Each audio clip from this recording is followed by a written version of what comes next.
भारताच्या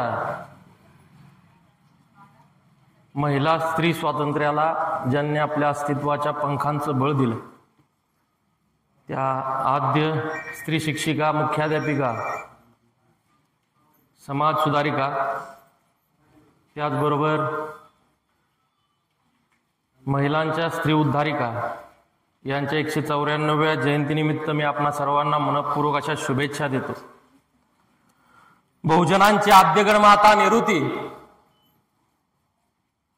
शांती आणि उपासनेचा संदेश देणारे आमचे तथागत गौतम बुद्ध, 7 काळजाच्या आत लपवावा असा बहुजनांचा बळीराजा, पुत्र व्हावा ऐसा गंडा ज्याचा तिन्ही लोकी झेंडा, अशा पराक्रमी पुत्राला जन्म देणाऱ्या राष्ट्रमाता राजमाता जिजाऊ मासाहेब,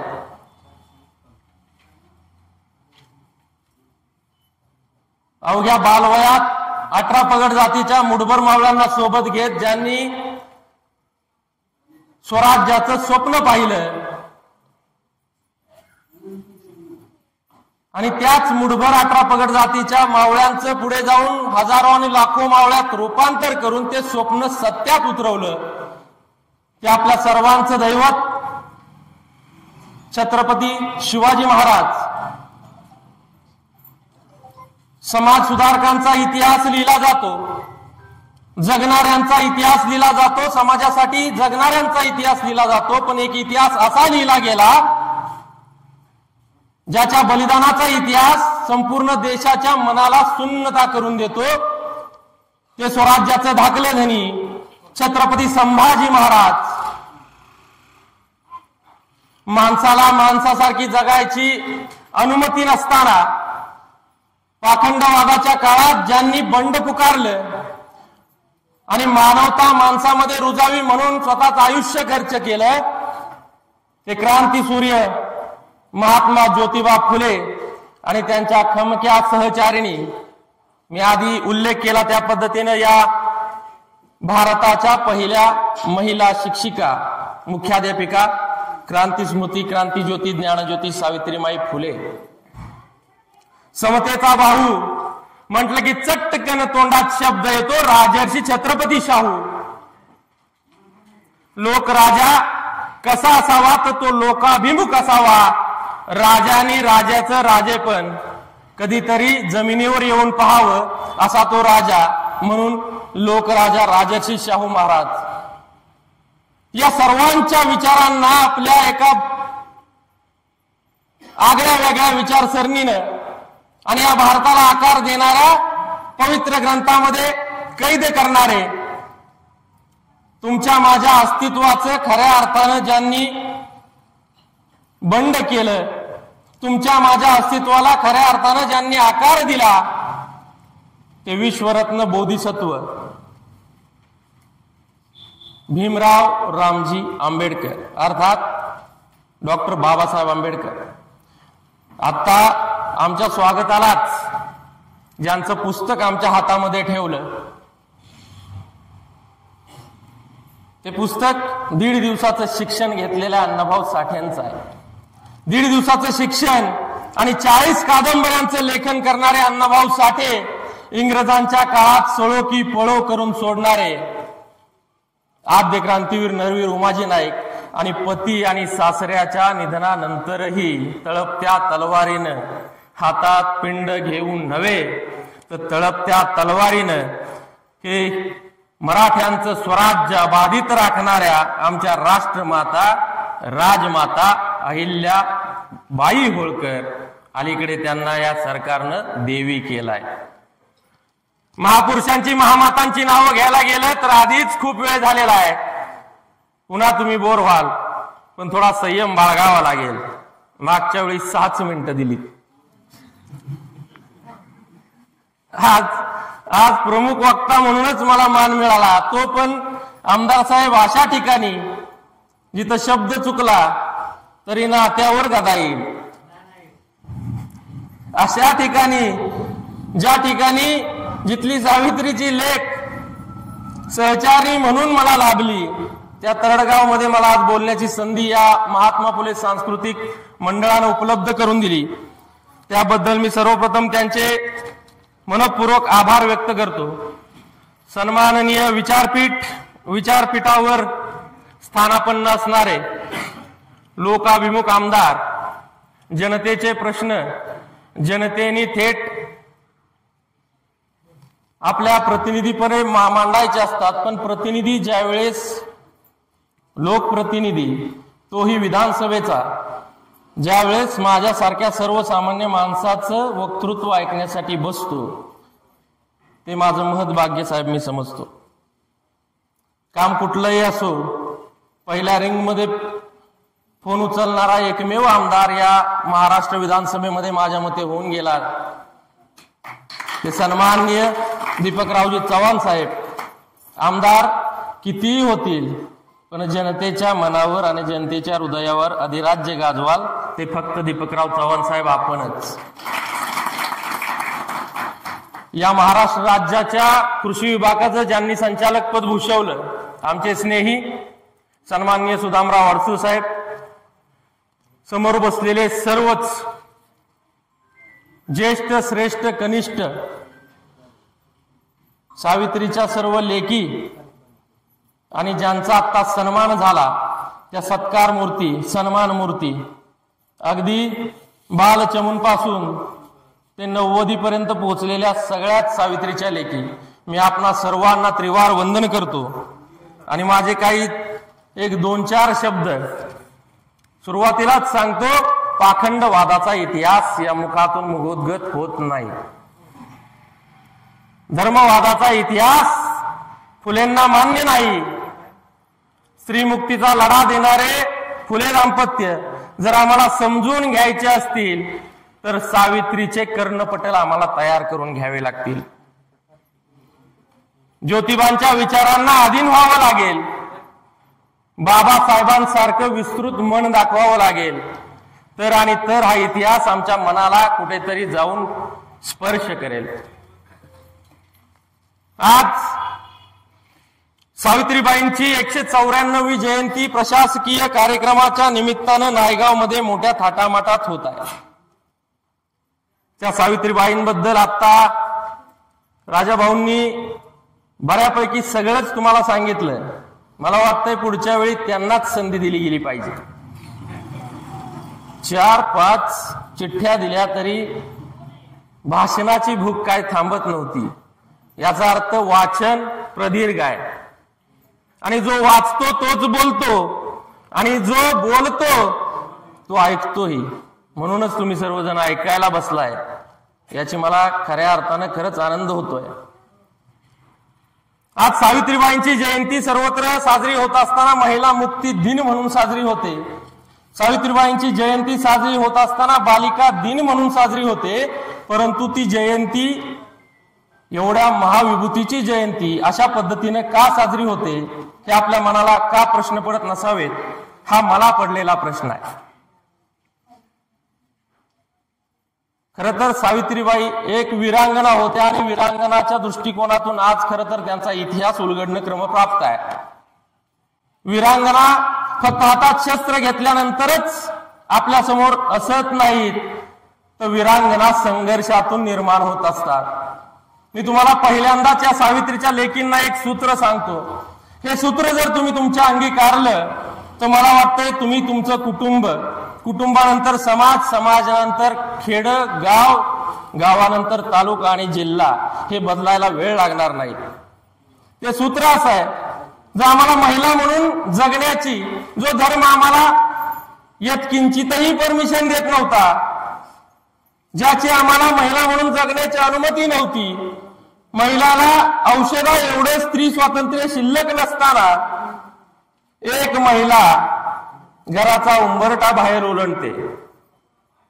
माझ्या मते ज्यावेळी सावित्रीबाईंनी घराचा उंबरठा स्त्री शिक्षणासाठी ओलांडला, तो तुमच्या आयुष्याच्या सार्वजनिक जीवनाची सुरुवात आहे असं मला वाटतं। म्हणून एक चतुश्रुती तुम्हाला सांगतो। मला वाटतंय आठवडाच उलटला, तुम्ही एक उद्यापन करून या ठिकाणी येऊन बसलेला आहे।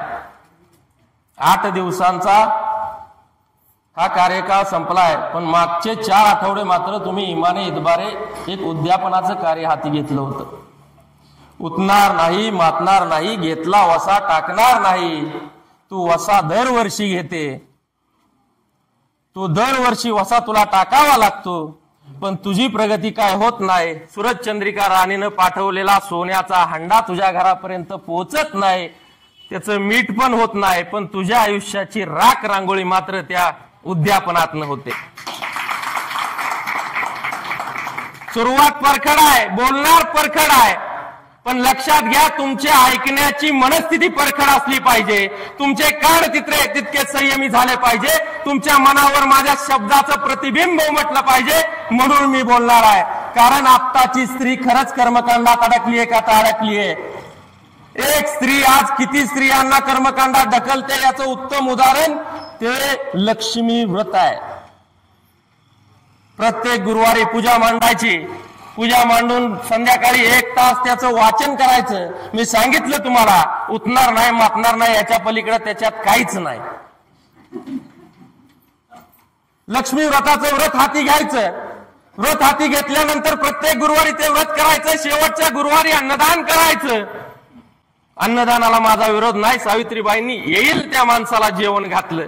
उपाशी पोटी कुठल्याही माणसाला घरातून माघारी पाठवलं नाही. पण आमची सावित्रीची लेक 4थ्या गुरुवारी 5 मुलींना अन्नदान करताना एक अनिष्ट रूढीला जन्म घालते. हे आम्हाला कळणार कधी? कळेल, पण त्यावेळी माझ्यासारखा इतिहास सांगणारा, साहेबांसारखा इतिहास सांगणारा, किंबहुना इथं बसलेल्यांपैकी इतिहासाचा जाणकार असणारा माणूस या भारतभूमीमध्ये शिल्लकच राहणार नाही. म्हणून तुम्ही जबाबदार असाल या भारताच्या अधोगतीला. त्याचं कारण असं आहे, तुम्ही अन्नदान करताना ती 5 पुस्तकं 5 मुलींना वाटता. अहो, इथं आम्ही व्याख्यान घेताना साहेब आपण बोलताना आज 50-100 माणसं आहेत. अशी व्याख्यानं वर्षातनं 10-12 होत्यात. त्या 10-12 व्याख्यानात किती माणसं आम्ही सुधारवणार? पण तुम्ही एका झटक्यात 5 पुरी कर्मकांडात आणताय ती पुस्तकं देऊन. एवढं पाप कुठं बरं फेडाल? ती 5 पुस्तकं देताय, त्या 5 पोरी पुन्हा एकदा लक्ष्मी व्रताच्या व्रतात गुंताय. पुन्हा एकदा ते लक्ष्मी व्रत 5 घरात जाते. 5 मल्टिप्लाय बाय 5, 5 मल्टिप्लाय बाय 5 झाली संख्या किती? आतापर्यंत मला वाटतंय इथं 50, 60, 70, 80, 90 महिला आहेत. मला सांगा, लक्ष्मी व्रतानं ह्यांचं जर भाग्य उजाळलं असतं. लागणार बोलतोय, लागलं तरी चालेल. फुले शाहू आंबेडकरांचा विचारच संदीप दादा हाय. त्यामुळे जोपर्यंत तुम्हाला लागणार नाही तोपर्यंत तुम्ही सुधारणार नाही. ह्याच उक्तीनं आजचं मी भाषण या ठिकाणी करतोय. हे भाषण नाही, चळवळीतल्या कार्यकर्त्याला हातात माईक दिला की शिक्षा ही भोगावीच लागते. आणि ती शिक्षा तुम्हाला आज खऱ्या अर्थानं माझ्या भाषणातून जर मिळत असेल तर तुम्ही माझ्या भाषणानंतर मला जी शिक्षा द्याल ती मला मान्य असेल. एक निश्चय करूया, इथून पुढे लक्ष्मी व्रत तयार करत असताना किंवा ते लक्ष्मी व्रताचं काय म्हणतात त्याला उद्यापन करत असताना एक चतुसूत्री अंगीकारली पाहिजे. ती चतुसूत्री मी तुम्हाला पहिल्यांदाच सांगतो आणि नंतर मुख्य विषयाकडे वळतो.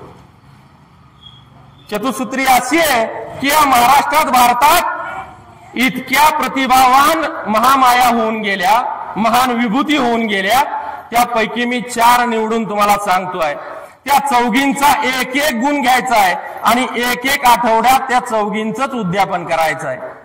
दैववादी कर्मकांडात मी त्यांना गुंतवायचं म्हणत नाही. उद्यापन दैववादी शब्द आला, पण तुमच्या मनाला स्पर्श केलेला शब्द आहे, तुमच्या ओळखीचा शब्द आहे, म्हणून ते उद्यापनाचा शब्द मी याच्यात घुसडतोय. त्या चौघींचं व्रत तुम्हाला करायचं आहे आणि मला खात्री आहे पुढल्या वर्षी ज्या व्रत करतील त्या इथं येऊन धडा धडा धडा बोलतील. त्याची सुरुवात कुणापासून करायची? तर राष्ट्रमाता, राजमाता जिजाऊ साहेबांपासून. ज्या माय माऊलीला डोहाळे लागले होते ते व्हॉट्सअपचे, फेसबुकचे, इन्स्टाचे किंवा इतर कुठल्याही करमणुकीचे नव्हते, तिला डोहाळे लागले होते गड किल्ले उंटावर हत्तीवर बसून फिरण्याचे, म्हणून तिचं उद्यापन करायचं आहे. दुसरा गुरुवार करायचा त्या अहिल्याचा, जिच्या आयुष्यात इतकं संघर्षाचं पर्व उभं राहत होतं, जिचा सासरा गेला, नवरा गेला, पोरगा गेला, पोरगी गेली, तरी तळपत्या तलवारीनं स्वराज्य झुंजवत ठेवलं त्या अहिल्याच्या धैर्याचं. तिसरा गुरुवार करायचा आहे जिचं आयुष्य संघर्षात खर्ची झालं, जिनं स्त्री शिक्षणासाठी आपलं अस्तित्व पणाला लावलं, प्रसंगी नवऱ्याबरोबर गृहत्याग केला, किंबहुना करायला लावला, भावबंदकी वंगाळ ही कुणालाच चुकली नाही. आणि त्यातूनच ज्या माय माऊलीच्या आयुष्यात संघर्ष अविरतपणे भोगावा लागला, त्या सावित्रीच्या संघर्षाचा तिसरा गुरुवार करायचा. आणि मार्गशीर्षाचं उद्यापन थोडस त्यागातनं पण झालं पाहिजे. पोटचं लेकरू गेलं तरी आपल्या नवऱ्याला कळता कामा नये, त्याच्या शिक्षणावर परिणाम झाला नाही पाहिजे, म्हणून त्याला फाटक्या लुगड्यात गुंडाळून दफन करणाऱ्या त्या माझ्या रमाईच्या त्यागाचं करायचं उद्यापन. ही खरी तुमच्या आणि माझ्या भविष्याची खऱ्या अर्थानं व्रतवैकल्याची साधना ठरेल. म्हणून जिजाऊचं शौर्य, अहिल्याचं धैर्य, सावित्रीचा संघर्ष आणि रमाईचा त्याग ही चतुसूत्री तुमच्या अंगीकारली पाहिजे. तर ही महिला खऱ्या अर्थानं महिला मुक्तीला साजेशी तयार झाली असं आपल्याला म्हणता येईल. कराल अशी अपेक्षा ठेवतो. घरी गेल्यानंतर किती ऐकतील किती नाही मला माहित नाही, पण सावित्रींना घडवलं ते ज्योतिबा होते आणि या बाजूला ज्योतिबा बसलेत. त्यामुळं ज्योतिबाची पण जबाबदारी आहे. सगळंच जर सावित्रीच्या लेकींवर टाकलं तर ज्योतिबा मात्र 31 डिसेंबरला काहीतरी प्राशन करून ढसा 12-1 वाजेपर्यंत घराच्या बाहेर राहून दुसऱ्या दिवशी सकाळी जर सावित्रीची लेक म्हणून तिच्याकडे बघण्याचा दृष्टिकोन ठेवत असतील तर गड्या तुला आधी ज्योतिबा व्हावं लागेल हे तुझ्या मनाला तू आधी बिंबवून ठेव. तुम्ही म्हणाल विषय काय, बोलतय काय, सुरुवात कुठनं करायला पाहिजे. 10 मिनिटं ह्यांनी ह्यातच घातली. सावित्रीबाईंचा आणि महात्मा फुलेंचा इतिहास आम्हाला कधी कळेल, त्याला येतंय का नाही, का माहितय का नाही काय माहिती, पण हे असंच टाइमपास करतंय का काय. मित्रांनो, भगिनींनो, मातांनो, माझ्या आईच्या वयाच्या आहेत, माझ्या आजीच्या वयाच्या तुम्ही सगळ्या आहात, माझ्या वडिलांच्या वयाचे तुम्ही आहात, माझ्या भावाच्या समवयाचे तुम्ही आहात.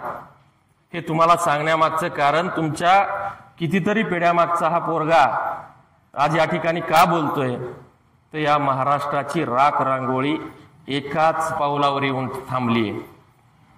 ते पाऊल कुठल्या दिशेने उचलायचंय हे तुम्हाला ठरवायचंय. ते पाऊल जर तुम्ही योग्य रीतीने योग्य ठिकाणी उचललं तर हा महाराष्ट्र, ज्या महाराष्ट्राचा लौकिक पुरोगामी महाराष्ट्र म्हणून आहे, ते पुरोगामित्व आपल्याला जपता येईल. महाराष्ट्र मनुवादाकडे कलतोय, नवे हा भारत देश मनुवादाकडे कलतोय. आणि हा भारत देश धर्माचा उडंबर माजवत असताना, महाराष्ट्रात जातीत विषमता पेरली जात असताना आज आपल्या अवतीभोवती कुठल्या पिलावळी वावरतायत याचं देखील भान आपल्या मनाला असलं पाहिजे. आज मी गिरीश नाव सांगितलं, अरे गिरीश काय म्हणून सातत्याने प्रश्न विचारला जातो, तुझं आडनाव काय. जोपर्यंत माझं आडनाव तुम्हाला समजत नाही तोपर्यंत तुझ्यावर मैत्री करायची का नाही हे आम्ही आत्ता समजतोय. हे आमचं आत्ता खऱ्या अर्थानं उद्दिष्ट झालंय, ही आमची धारणा झालीय. मग गिरीश बनकर ज्यावेळी मी सांगतो त्यावेळी मग माझ्या व्यक्तिमत्वाचं उत्खनन केलं जातं. सगळ्यात पहिल्यांदा जर कुठलं उत्खनन होत असेल तर बनकर हे आडनाव कुठल्या जातीत आहे शोधा. हे मायाचं निघलं. मी अमक्या श्रेष्ठ जातीतला, याच्याबरोबर मैत्री करायची का नाही हे माझ्या आडनावावरनं ठरत असेल तर विचार करा महाराष्ट्र कुठल्या निखाऱ्यात आता पेटायला निघालाय. जातीची कास धरून, लक्षात ठेवा वाक्य फार मार्मिक आहे, जातीची कास धरून नात्याचे बंध गुंफणारी पिलावळ जर आपल्या अवतीभोवती फिरत असेल तर यांना वेळीच ओळखा आणि यांचे पाय ठेचा, कारण यांचे पाय अजून पुढे चालले नाही पाहिजे. जातीची कास धरून नात्याचे बंध गुंफणारी लोक पुढे जाऊन या महाराष्ट्राचं पुरोगामित्व नाहीच करणार आहेत हे मी छाती टोकपणे या ठिकाणून सांगतो. कारण या महाराष्ट्राला, या देशाला लागलेली कीड जर कोणती असेल तर ती जातीची आणि धर्माची आहे. त्या जाती आणि धर्माची किडीचं समउच्चाटन जोपर्यंत आपण करणार नाही तोपर्यंत माणूस म्हणून माणसात वागण्याचा आपल्याला अधिकार नाही. ज्यासाठी तथागत गौतम बुद्ध, बळीराजा, छत्रपती शिवाजी महाराज, संभाजीराजे, फुले शाहू आंबेडकर या सगळ्यांनी आपलं आयुष्य खर्ची घातलं. ह्या महापुरुषांना जातीपातीत वाटण्याचं पाप सुद्धा आत्ताची पिढी करते. याच्याबद्दल कोण चकार शब्द काढत नाही. मग आपण नक्की करायचं काय हा प्रश्न आहे. बराच वेळा चळवळीच्या माध्यमातून या तरळगावमध्ये येऊन गेलेलो आहे. तरळगावमध्ये माझी भाषणं झालेली आहेत. पण भाषणं होत असताना कुठल्या तरी एका समाजाच्या बाजूने बोलून दुसऱ्या समाजावर अन्यायकारक वक्तव्य गिरीश बनकरकडनं कधीच झाली नाहीत आणि होणारही नाहीत. कारण हा विचार फुले शाहू आंबेडकरांच्या पुरोगामित्वाचा आहे. म्हणून हा विचार आपण जपला पाहिजे. या विचाराला अधीन झालं पाहिजे. तर आपण सावित्रीमाईंचा इतिहास ऐकण्यासाठी पात्र आहोत, लायक आहोत असं आपण समजू. शतक 19. सातारा ही महाराष्ट्राची राजधानी आहे, क्रांतिकारकांची राजधानी. या साताऱ्यानं किंबहुना या महाराष्ट्रानं भारताला अनेक साधू संत दिले, तसेच क्रांतिकारक दिले, महान विभूती दिल्या. पैकी 2. एक 11 एप्रिल 1827 साताऱ्यातीलच कडगुण या ठिकाणी महात्मा फुलेंचा जन्म, अर्थात जन्म ठिकाण पुणे असं देखील साहेब आहे. कारण शेरीबा फुले ज्यावेळी फुलाचा व्यवसाय करत होते ते पुण्यातच करत होते. पण कडगुण हे महात्मा फुलेंचं मूळ गाव. फुल्यांची एकूण 3 आडनावं बदलली गेली. इतिहास फार फार फार बदलत आहे. त्यांच्या आडनावांचा इतिहास हा क्रमानुष बदलत गेलेला आहे. छत्रपती शिवरायांच्या काळात महात्मा फुलेंच्या पूर्वजांचं, अर्थात जे मुधोजी गोरे अर्थात मुधोजी चौगुले, त्यावेळी त्यांचं आडनाव चौगुले होतं. छत्रपतींच्या सैन्यात याच मुधोजींचा नातू राणोजी गोरे हा छत्रपतींच्या सैन्यात शिपाई म्हणून होता, सेनापती म्हणून होता, जो विजापूरच्या लढाईत शहीद झाला, धारातीर्थी पडला. हा इतिहास शिवकालीन महात्मा फुलेंच्या घराला स्पर्श कसा करून जातो हे एक वाक्य लक्षात ठेवा. मुधोजींचा नातू राणोजी हा छत्रपतींच्या सैन्यामध्ये शहीद होतो. हा शिवकालीन इतिहास आहे. लक्ष्मणराव गायकवाडांनी याचं उत्खनन करून हा शोध आपल्या पुढे आणला. त्यानंतर समग्र वाङ्मयात याची पूर्णतः आपल्याला प्रचिती येते. 11 एप्रिल 1827 ला महात्मा फुलेंचा जन्म झाला आणि इकडे समता भूमीत खंडोजी नेवसे त्या घराणं, ते खरं तर इनामदारी असणारं घराणं, खंडोजी नेवसेंच्या घरी सावित्रीबाईंचा जन्म झाला 3 जानेवारी 1831 साली. सुरू झालं क्रांती पर्व. या क्रांती पर्वाला साजेसं काम या दोघांकडून होणार होतं की काय अशी काहीतरी धारणा त्यावेळी नियतीच्या मनात असेल, देवाच्या नव्हे. महात्मा फुलेंचे वडील गोविंदराव, आई चिमणाबाई, जसं मगाशी राजाभाऊंनी सांगितलं, अवघ्या 9 महिन्याचं वय असताना महात्मा फुलेंना अनाथ व्हावं लागलं, पोरक व्हावं लागलं. त्यांचं संगोपन सगुणा आऊंनी केलं, ज्या माऊस आत्या, माऊस बहीण म्हणून गणल्या जातात. त्यांनी महात्मा फुलेंना लहानाचं मोठं केलं. गोविंदराव हे साक्षीदार आणि संगोपनाची, संस्कारांची शिदोरी ही मात्र सगुणा आऊंनी महात्मा फुलेंना दिली. त्यानंतर लक्ष्मीबाई खंडोजी नेवसे आणि खंडोजी नेवसे पाटलांच्या पोटी जन्माला आलेलं हे क्रांतीरत्न सावित्रीबाई फुले आणि क्रांतीसूर्य महात्मा फुलेंचा विवाह 1840 सालामध्ये संपन्न झाला. विवाहानंतर सावित्रीबाई एक पुस्तक घेऊन बरोबर आल्या होत्या. ते पुस्तक पाहून महात्मा फुलेंच्या मनामध्ये किलबिलाट झाली. महात्मा फुलेंनी महिलांचं स्वातंत्र्य जवळून अनुभवलं होतं. हे महिलांचं स्वातंत्र्य अनुभवत असताना प्रॉब्लेम काय?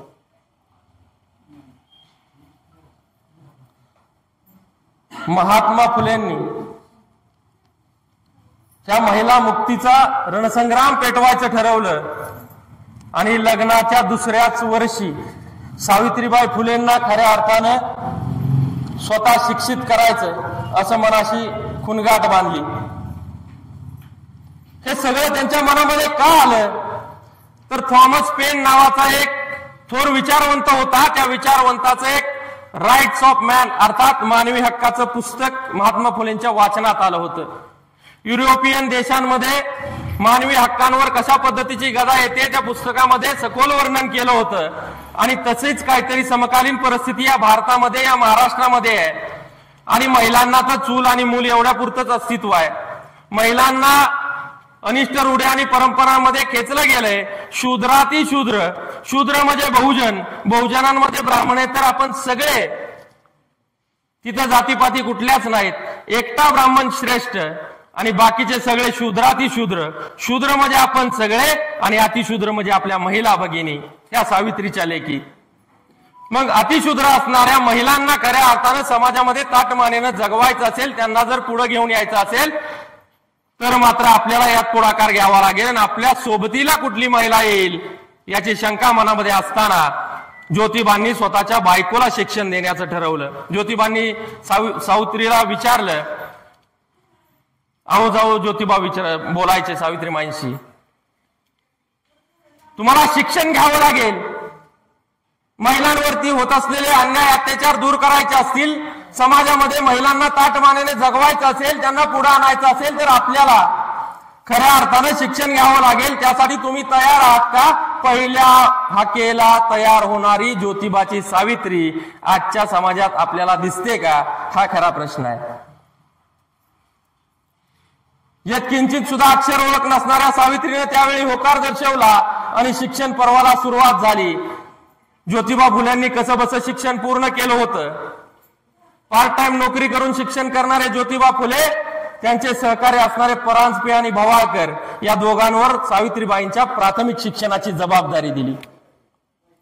भवाळकर आणि परांजपेंनी प्राथमिक शिक्षण यथोचित सावित्रीबाईंचं पूर्ण केलं आणि तिथून पुढे सावित्रीबाईंना अध्यापनाचं शिक्षण कसं करायचं यासाठीचा संघर्ष करावा लागणार होता. त्यासाठी कुठेतरी जायला लागणार होतं. मग त्याच काळात ख्रिस्त्यांच्या शाळांमध्ये महात्मा फुले अध्यापनाचं कार्य करायचे. त्यावेळी त्यांची ओळख अहमदनगरच्या सिंधिया फरार नावांच्या मॅडमची होती. आणि त्या सिंधिया फरार मॅडमकडे पहिल्यांदा ज्योतिबांनी सावित्रीबाईंना पाठवलं ते नगरला. तेव्हाच अहमदनगर, आत्ताचं अहिल्यानगर, या ठिकाणी सावित्रीबाई त्या ठिकाणी अध्यापनाच्या प्रशिक्षणासाठी गेल्या. तिथून आल्यानंतर दुसरं प्रशिक्षण मिचेलबाई, मिस्टर आणि मिसेस मिचेल, हे या दोघांचं कार्य बघून अतिशय प्रभावित झालेलं जोडपं त्यांच्या नॉर्मल स्कूलमध्ये सावित्रीबाईंना अध्यापनाचं पुढचं प्रशिक्षण सुरू केलं. आणि स्त्री मुक्तीच्या लढ्याला खऱ्या अर्थानं तिथून सुरुवात झाली. 1 जानेवारी 1848 परवाचा दिवस, 1 जानेवारी 1848 रोजी या भारतातली, या महाराष्ट्रातली पहिली महिलांची शाळा तात्यासाहेब भिडेंच्या वाड्यात स्थापन झाली. पटसंख्या होती 9, बहुतांशी स्त्रिया ब्राह्मण. हा संघर्ष तुम्हाला वाटतो इतका सोपा नाही. महात्मा फुलेंनी सावित्रीबाईंना शिकवायचं व्रत अंगीकारायला घ्यायला लागल्यानंतर घरातल्यांनी सगळ्यांनी अनुमती दिली असेल का? आपल्या पोटची लेक ज्यावेळी घर सोडून पाहुण्यांकडे जरी पाठवायची म्हणली तरी आमच्या काळजात धस्स होतं. मग सावित्रीबाईंना जर पुढे शिक्षणासाठी घराबाहेर काढायचंय, ज्या बाईला घराचा उंबरा सोडा, स्वयंपाक घर सुद्धा ओलांडायची परमिशन नव्हती, डोक्यावरचा पदर मानेच्या खाली असणारी महिला शिक्षणाचं व्रत अंगीकारणार आहे, त्यानंतर या कर्मठांना, या सनातन्यांना, या मनुवाद्यांना पोटात पोटसूळ उठावा ते नवलच. गोविंदरावांचे कान भरण्यात आले. गोविंदरावांना भटजींना सांगितलं, कर्मठांनी सांगितलं जर महिला घराच्या बाहेर पडली, महिला पुरुषांच्या खांद्याला खांदा देऊन ताटमानेने जगायला लागली तर धर्म बुडेल. धर्म बुडण्याची आवळी उठवण्यात आली. धर्म बुडेल, धर्म बुडेल हे प्रतिबिंब गोविंदरावांच्या मनावरती बिंबवलं गेलं आणि गोविंदराव त्या आमिषाला बळी पडले. धर्म बुडेल, जगाचा सत्यानाश होईल, कली अवतरेल, अशा नानाविध संकल्पना आमच्या गोविंदरावांच्या घरात पेरल्या गेल्या. आणि जर नुसतेच गोविंदरावांना भरवलं असतं तर गोष्ट वेगळी होती. पण घरात पोरीचं लग्न ठरत असताना चुलत्या मालत्यांना तरी बरं वाटतं का? ही आपल्या समाजातली रीत आहे. तसंच काहीतरी त्यावेळी भावकी कसोशीनं पुढे आली. भावकीनं देखील बहिष्कार टाकण्याचं ठरवलं आणि गोविंदरावांनी ज्योतिबांना सांगितलं, तुला हे अघोरी कृत्य करायचं असेल तर तुला या घरात राहण्याचा अधिकार नाही. 1841 ला गृहत्याग करणारं हे जोडपं, लक्षात घ्या, 1849 ला गृहत्याग करणारं हे जोडपं हे भारतातलं स्त्रियांच्या उद्धारासाठी स्वतःला संघर्षात ढकलणारं पहिलं जोडपं आहे. काय गरज होती महिलांना शिक्षण देण्याची? काय गरज होती महिलांना अक्षर ओळख करून देण्याची? कोरडं तर खात नव्हते. पेशव्यांच्या दारात फुलं विकण्याचा व्यवसाय चांगला चालला होता. शिक्षणाचं व्रत स्वतः ज्योतिबा शिकवत असल्यामुळे त्यांच्याकडे 4 पैसे येत होते. घर कुटुंब व्यवस्थित चाललं होतं. दुसरी पिढी होती पुण्यामध्ये. मग ज्योतिबांनी हा एवढा मोठा क्रांतिकारक निर्णय का घेतला? तर माय माऊलींनो तुमच्यासाठी घेतला, बहुजन पोरांनो तुमच्यासाठी घेतला. गळ्यात मडकं हातात खराटा ही आमच्या शूद्राती शूद्रांची ओळख होती. गळ्यात फुटकं मडकं हातात खराटा घेऊन फिरणारा आमचा महार समाज, माफ करा आत्ता म्हणावं लागतंय, इतिहास सांगायचं म्हणलं तर आम्हाला तोच शब्द वापरावा लागतो. आक्षेप घेणाऱ्यांना माझी कळकळीची विनंती आहे, हे शब्द तुम्हाला कदाचित बोचतील,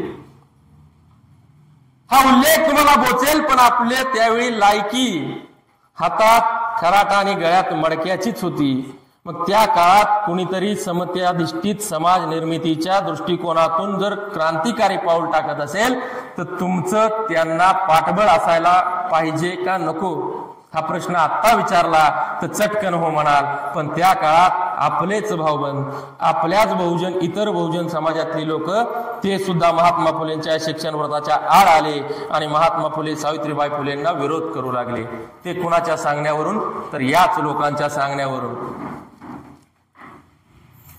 दुर्दैवाने या सगळ्या गोष्टी घडत असताना सावित्रीबाईंनी शिक्षणाचं व्रत अंगीकारलं होतं, त्याच्यातून किंचितही मागे सरायचं नाही असं त्यांनी ठरवलं आणि प्रवास सुरू झाला शिक्षण व्रताचा. 9 मुलींची शाळा 1848 ला जी शाळा सुरू केली त्याची पटसंख्या 9 होती. पुढे जाऊन हे साल संपेपर्यंत 45 पटसंख्येपर्यंत ते शाळेची पटसंख्या पोहोचली.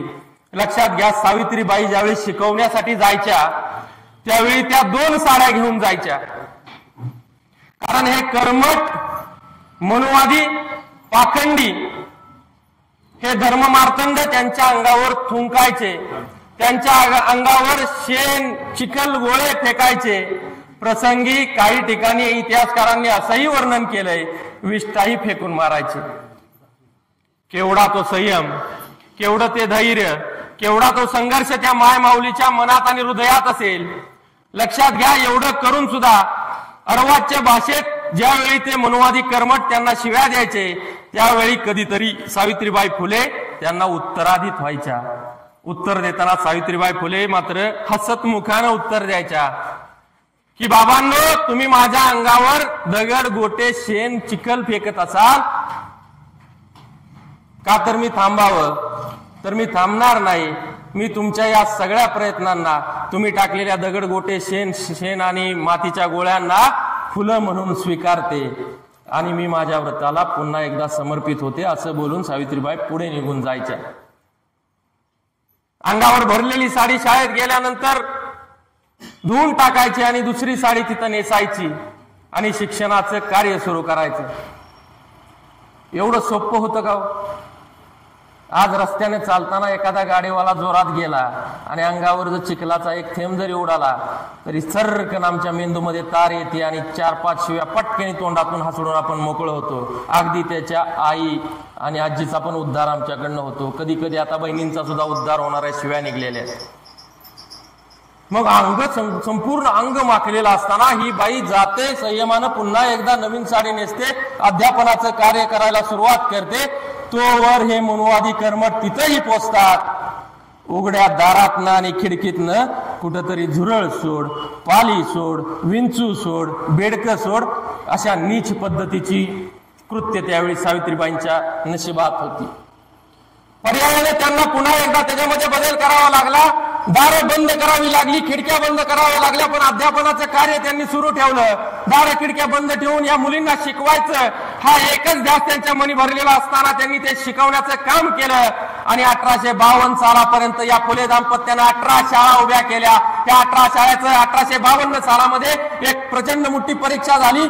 परीक्षा झाल्यानंतर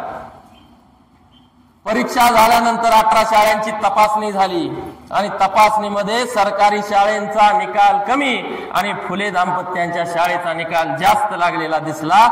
मग त्यावेळी ती अभिमानाची बाब आहे, अंगावर काटे येत आहेत. हे सांगताना खरंच मन खेलावून जातं, पण तुम्हाला ऐकताना हे सगळं सहज शक्य वाटत असेल. मावल्यांनो, बंधूंनो, हे शक्य नव्हतं. 18 शाळा उभ्या करणं, त्याच्यामध्ये विद्यार्थ्यांची पटसंख्या 10 पटीनं सरकारी शाळांच्या ठेवणं, ते सांभाळणं, सत्यशोधक समाजाची पुढे जाऊन स्थापना आहे, ते सगळं सांगतो. पण हातात कुठलाच पैसा नव्हता. वर्गणीवर आणि लोकांच्या सहभागावर हे सगळं चालत होतं. महात्मा फुले तेव्हा उद्योजक नव्हते. पुढे जाऊन त्यांनी ते सगळं केलं. The society of promoting the education of Mahar Mang and etcetera ही संस्था फक्त आणि फक्त बौद्धांसाठी, महार आणि मांग समाजातल्या लोकांसाठी महात्मा फुलेंनी सुरू केली. नेटिव्ह फिमेल स्कूल नावाची संस्था ही देखील महात्मा फुलेंनी सुरू केली. या 2 संस्था महात्मा फुलेंनी सुरू केल्या होत्या. या संस्थांचं ऑडिट झालं. बांधवांनो, ऑडिट झालं. इतकं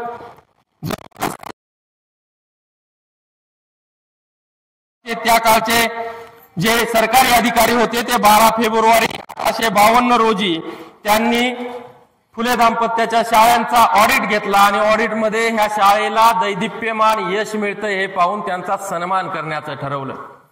सन्मानाची तारीख ठरली 12 फेब्रुवारी 1852 आणि विश्रामबाग वाड्यात त्यांचा सन्मान ठरला. सन्मानाचं प्रतीक होतं पगडी आणि शाल जोडी. फुल्यांना पगडी दिली, शाल जोडी दिली. आता मात्र सनातन्यांचं रक्त खवळलं. फुल्याला थांबवलं पाहिजे. हा जर थांबला नाही तर आपल्या जगण्याची सगळीच्या सगळी जी शिदोरी आहे, यंत्र तंत्र मंत्र यज्ञ सगळंच्या सगळं हा फुल्या संपुष्टात आणेल ही भावना त्यांच्या मनामध्ये निर्माण झाली. आणि एक कपट कारस्थान त्या काळात रचलं गेलं. ते कारस्थान असं होतं, ह्याच मनुवादी कर्मठांनी फुल्यांचा सन्मान झाला म्हणून महात्मा फुलेंना एके ठिकाणी सत्कारासाठी बोलवलं. माणूस एवढा कपटी नीच असू शकतो हे या प्रसंगावरून तुमच्या लक्षात येईल. महात्मा फुलेंना एक ठिकाणी सत्कारासाठी बोलवलं. प्रचंड मोठी वाजत गाजत त्या ठिकाणी महात्मा फुलेंचं स्वागत केलं.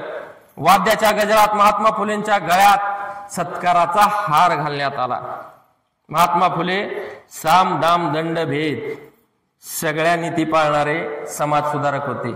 महात्मा फुले लिच्चे पिच्चे समाज सुधारक नव्हते. महात्मा फुले अंगरक्षक घेऊन फिरायचे. किंबहुना स्वयंप्रेरणेनं अंगरक्षक महात्मा फुलेंबरोबर असायचे. त्यातलाच एक रोडे नावाचा अंगरक्षक हे सगळं बारकाईनं सगळं टिपत होता. आणि टिपताना त्याच्या लक्षात आलं, कालपर्यंत ह्या पिलावळी आपल्याला प्रकर्षानं विरोध करत होत्या आणि आज वाजत गाजत एवढा मोठा हार ते पण फुल्यांच्या गळ्यात टाकतायत. मला काहीतरी काळा बैर वाटतंय. रोडेच्या लक्षात येणार नक्कीच चाललंय काय. तोवर त्याची नजर महात्मा फुलेंच्या त्या हाराकडे पडली. गळ्यात घातलेला हार बारकाईनं रोडे बघत होते आणि बघता क्षणी त्यांच्या लक्षात आलं, ह्या हारामध्ये, ह्या फुलांच्या हारामध्ये या मनुवाद्यांनी साप घातलाय. काळीच दस्त झालं रोडेच्या डोळ्यात अश्रू तरळले आणि रोडे महात्मा फुलेंना शेठजी म्हणायचा, शेठजी जागच्या हालू नका, घात झालाय. खालून आवई दिली. महात्मा फुलेंना आवई ऐकू आल्याबरोबर महात्मा फुलेंना रोडेंकडे बघितलं, डोळ्यातून खुणवा खुणवी झाली. महात्मा फुलेंच्या एक क्षणी लक्षात आलं, रोडेंनी खालनं उत्तरलं, शेठजी गळ्यामध्ये साप घातलाय, तुमच्या फुलाच्या हारात यांनी साप विणलाय, तुम्ही हल्लात तर आता अवघड आहे. महात्मा फुलेंच्या तेव्हाही चेहऱ्यावर स्मितहास्य उमटलं होतं. सावित्रीच्या लेकींनो, हा प्रसंग केवढा बाका आहे. हे सांगत असताना माझ्यासारख्याचं हृदय पिळवटतंय. ही हृदयद्रावक घटना सांगत असताना डोळ्यात अश्रू तरळत आहेत. ही परिस्थिती, महात्मा फुलेंच्या गळ्यात साप आहे, तो माणूस, माझा अंगरक्षक मला पूर्ण सांगतोय की तुम्ही हल्लात तर थेट मानेला दंश होणार आहे आणि शेठजी आता आपलं खरं नाही.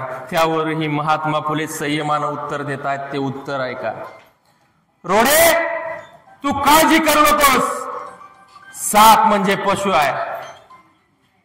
तो साप जरी माझ्या त्यांनी गळ्यात घातला असला तरी तो साप पशु आहे आणि जोपर्यंत मी त्याला उपद्रव करणार नाही तोपर्यंत तो माझा दंश घेणार नाही. हे वाक्य महात्मा फुलेंचं होतं. पुढचं वाक्य महत्वाचं आहे.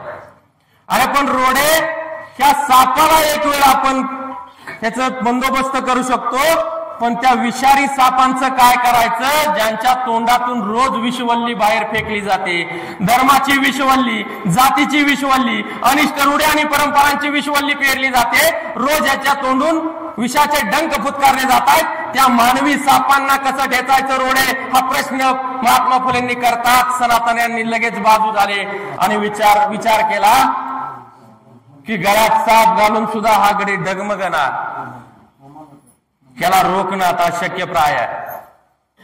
रोडेंनी तो गळ्यातला हार अलगदपणे काढला, त्या सापाची विल्हेवाट लावली. सांगायचं तात्पर्य एवढंच आहे माय माऊलींनो, की एखादा समाज सुधारक ज्यावेळी समाजाला आकार आणि त्याची रचना बदलण्याचा प्रयत्न करत असतो, तो चांगल्यासाठी करत असतो. आणि हे चांगलं करत असताना तो एकटा असतो. पण एकटा असताना समोर अख्खा विरोधातला समाज गैरसमजात का होईना पण त्याच्या पुढे उभा असतो. त्यातला हा प्रसंग आहे. या प्रसंगानं मन हेलावून जातं. या प्रसंगानं तुमच्या माझ्या काळजाला पिळवटून टाकणारे गरे पडतात. पण लक्षात घ्या, असे कित्येक प्रसंग महात्मा फुलेंच्या आयुष्यामध्ये घडून गेले. त्याला धैर्यानं आणि शौर्यानं सामना करत महात्मा फुलेंनी ही चळवळ पुढे चालूच ठेवली. सावित्रीबाईंबरोबर गृहत्याग केल्यानंतर 1 मे 1849 रोजी महात्मा फुले खऱ्या अर्थानं बेघर झाले. बेघर झाल्यानंतर त्यांना आसरा कुठंतरी मिळणं अपेक्षित होतं, पण तो आसरा जर कुणी दिला असेल, आत्ताच्या धर्ममार्तंडांना, धर्माचं अवडंबन माजणाऱ्या लोकांना मला सांगायचंय, अरे बाबांनो, त्यावेळी बहुजनातलं कुणी पुढं नव्हतं, ज्येष्ठ श्रेष्ठ जातीतलं कुणी पुढं नव्हतं. तर पुढे आल्या उस्मान शेख आणि फातिमाबाई शेख. या दोघींना त्यांना आसरा दिला. या दोघांनी आसरा दिला आणि महात्मा फुलेंचा आश्रयदाते हे दोघं झाले. हे सगळे घडत असताना अनिष्ट आणि रूढी परंपरांचा प्रचंड सुसुळाट चालू होता. आता महात्मा फुलेंची उद्योजकीय कारकीर्द सुरू. लक्षात घ्या, महात्मा फुलेंच्या आयुष्यातले टप्पे आणि त्या टप्प्यांना अनुसरून आपण पुढे चाललोय. महात्मा फुले हे हाच समर्पक इतिहास सावित्रीबाई फुले, कारण होते महात्मा फुले म्हणून घडल्या सावित्रीबाई फुले आणि बरोबर राहिल्या सावित्रीबाई फुले म्हणून पुढे चालू शकले महात्मा फुले. हा इतिहास एकमेकांना प्रतिबिंबित करत असतो. म्हणून हा इतिहास एकच आहे. समग्र वाङ्मय जरी फुल्यांचं लिहायला घेतलं साहेब तरी दोघांचं एकच येईल, कार्य एकच होतं. फक्त त्यांच्या निधनानंतरचं कार्य सावित्रीबाईंनी खांद्यावर घेतलेला एक वेगळा टप्पा तयार होईल, पण तत्कालीन साहित्य दोघांचं जोपर्यंत महात्मा फुले हयात होते हे एकच होईल. तुम्ही म्हणाल वीरांगना सावित्रीबाई सांगायच्यात आणि हे काय चाललंय. तुम्हाला हा इतिहास दोघांचा एकच आहे सांगण्याचा उद्देश आहे. गृहत्याग केल्यानंतर अध्यापनाचं कार्य सुरू होतं, परंतु आता शाळांची संख्या वाढत होती आणि वाढत्या शाळांना निधींची गरज होती. सरकारकडनं 300 रुपयांचा निधी यायचा वर्षाकाठी. त्या 300 रुपयाच्या नंतर 500 रुपये झाला. त्या 500 रुपये निधीवरती शाळा कशा बशा चालत होत्या. सगळ्या शिक्षकांचं त्या ठिकाणी मानधन वेतन दिलं जात होतं. हे दोघे मात्र विना वेतन 24 तास काम करत होते. उद्योजकीय महात्मा फुलेंची सुरुवात इथूनच झाली.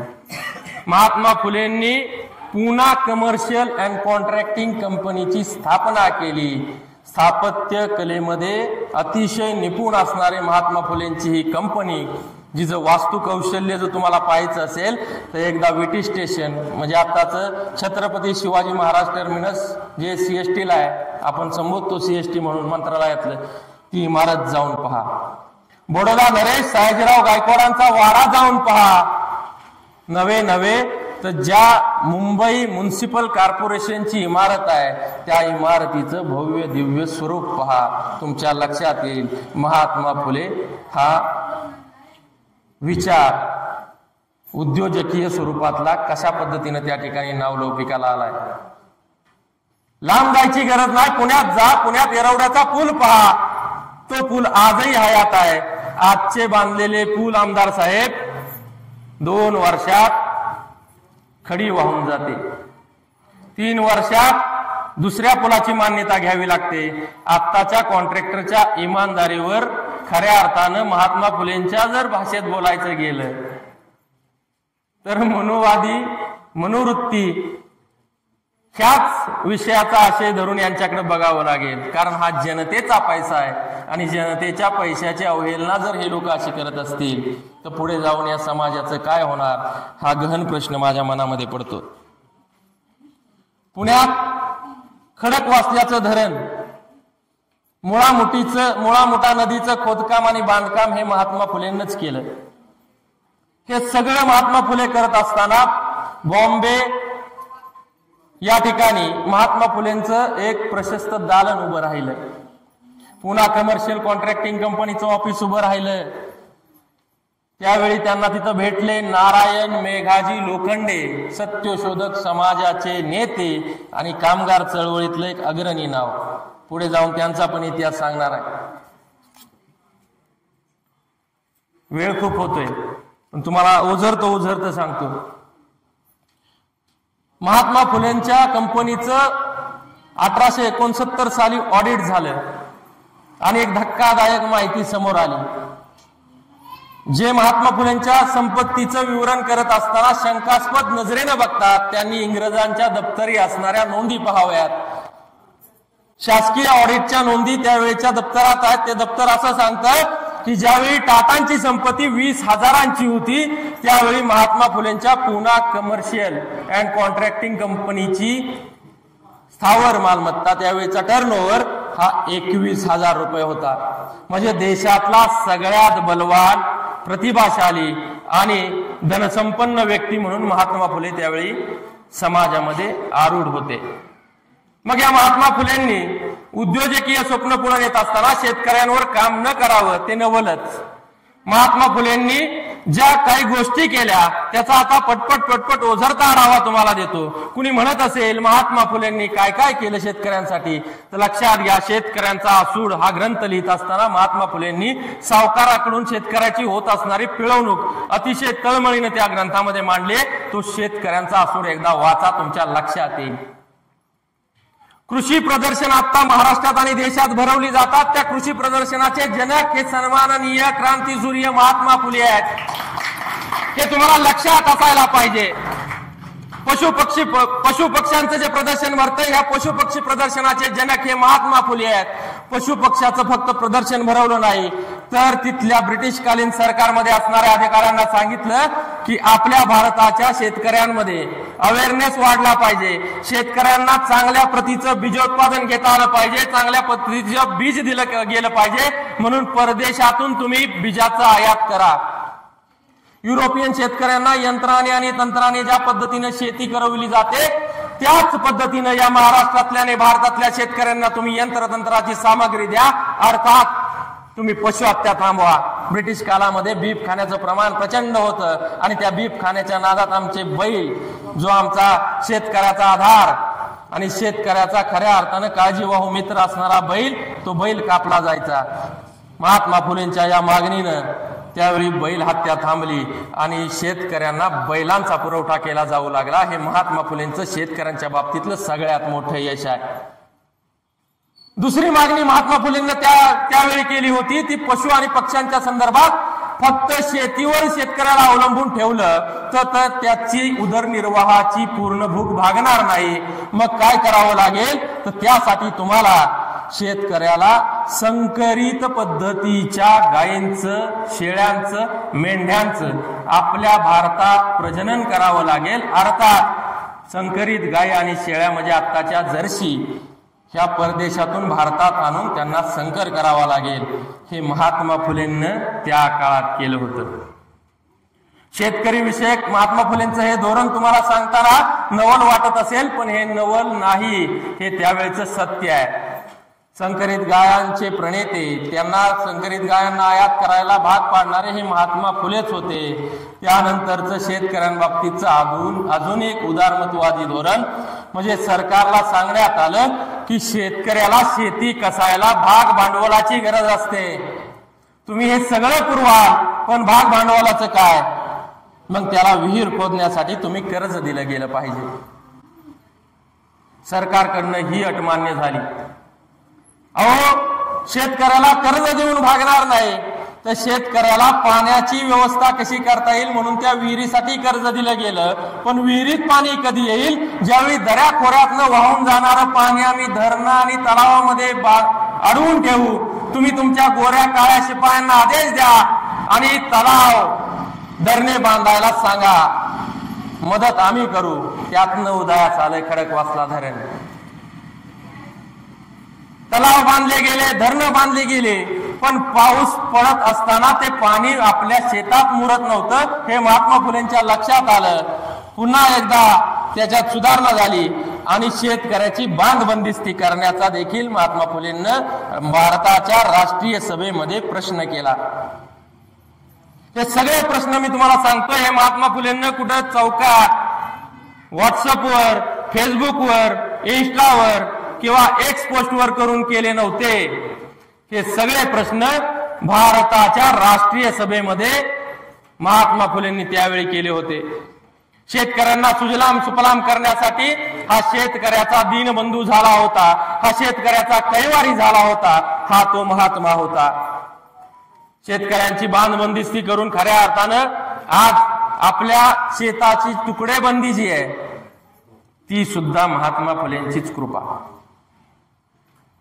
ही लक्षात घ्या. हे शेतकऱ्यांच्या बाबतीतलं झालं.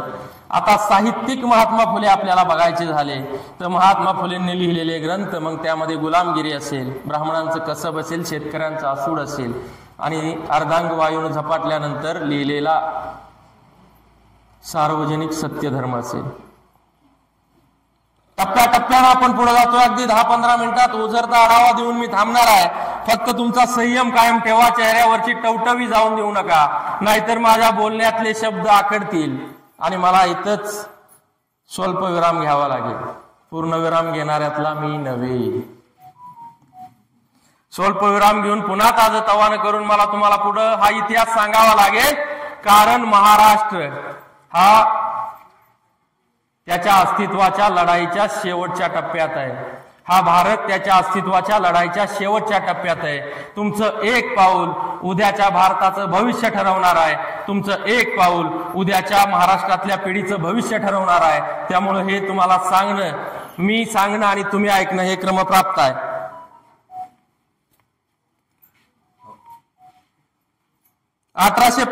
साल 1855 सालामध्ये विधवा पुनर्विवाह कायद्यासाठी महात्मा फुलेंना प्रयत्न करावे लागले. ते का करावे लागले? एक अतिशय हृदय पिळवटून टाकणारं एक उदाहरण आहे. त्याच्यानंतर 1863 मध्ये त्यालाच अनुसरून बालहत्या प्रतिबंध गृह त्यांनी राहत्या घरी म्हणजे 395 गंजपेठ पुणे या ठिकाणी का सुरू केलं, ह्या दोन्हींचा समन्वय तुम्हाला साधून सांगतो. वय वर्ष 1, नीट ऐका, वय वर्ष 1 ते वय वर्ष 10 याच्यामध्ये विधवांची संख्या होती हजारो. पाळण्यात लग्न झालं आणि ते पोरग जर मेलं तरी ही विधवाच. मग तिनं तिचं आयुष्य, संपूर्ण आयुष्य हे लाल साडी घालून केश ओपन करून करायचं. प्रत्येक महिन्याला तो नाभिक यायचा आणि केश ओपन करून जायचा. अहो कितीही दरिद्री अवस्था, काय त्या महिलांची चूक होती? काय त्या महिलांनी हाल अपेक्षा सोसल्या असत्या ह्या तुम्हाला मनाला सुद्धा आत्ता पटणार नाहीत, पण त्यावेळी हे सगळं घडत होतं. मग त्यावर महात्मा फुले, सावित्रीबाई फुले गप्प बसतील? मग ते क्रांतिकारी दाम्पत्यच कसलं. 1855 साली खडा आवाज उठवला, इंग्रज सरकारला धारेवर धरलं आणि महात्मा फुलेंना सांगितलं की विधवा पुनर्विवाहाचा विचार करण्यात यावा. पुढे जाऊन 1856 ब्रिटिश सरकारने हा कायदाच पारित केला आणि विधवांना पुनर्विवाह करण्याची मान्यता देण्यात आली. हे महात्मा फुलेंचं यश आहे.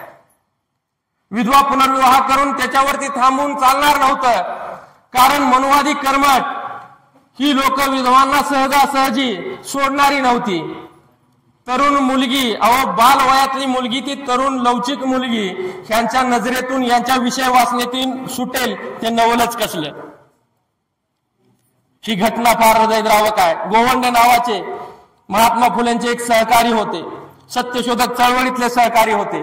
त्या गोवंड्यांच्या घरी एक काशीबाई नावाची महिला, त्यावेळी स्वयंपाक करण्यासाठी एक विधवा महिला, विधवा तरुणी असं म्हटलं तरी काय हरकत नाही, ती तरुणी गोवंड्यांच्या घरी स्वयंपाक पाण्याला असायची. तिचा नित्याचा रोजचा तो दिनक्रम चालायचा स्वयंपाकाचा. पण शेजारच्या ढेरी वाढलेल्या शास्त्री बुवाची वासनांद नजर आमच्या त्या काशीबाईवर पडली. हो, काशीबाईनं स्वतःचा बचाव करण्याचा किती जरी प्रयत्न केला तरी त्या शास्त्री बुवांना त्याच्या हवसेचा बळी त्या शास्त्री बुवानं काशीबाईला केलं. काशीबाई गरोदर राहिल्या. काशीबाई गरोदर राहिल्यानंतर त्यांनी ते गर्भपात करण्याचे सर्व उपाय योजले, सर्व उपाय करून पाहिले, पण दुर्दैवानं ते मूल पडलं नाही. शेवटी त्या गोंडस बाळाला त्यांना जन्म द्यावा लागला. ते गोंडस बाळ जन्मलं.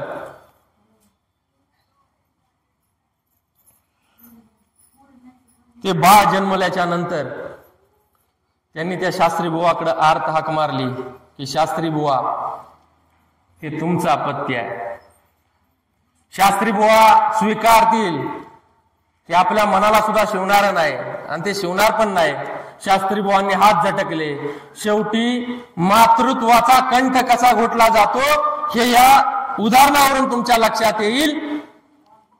काशीबाईंनं स्वतःच्या पोटच्या लेकराचा गळा घरातल्या कांदा चिरण्याच्या वेळीनं कचकन कापला आणि घरामागच्या विहिरीमध्ये त्या तानाल्या लेकराला फेकून दिलं. कारण त्या काशीबाईच्या मनात भीती होती समाजाची, समाज मला काय म्हणेल. एका विधवेला अपत्य प्राप्ती झाले, मला समाज स्वीकारेल का? हे सगळं घडलं.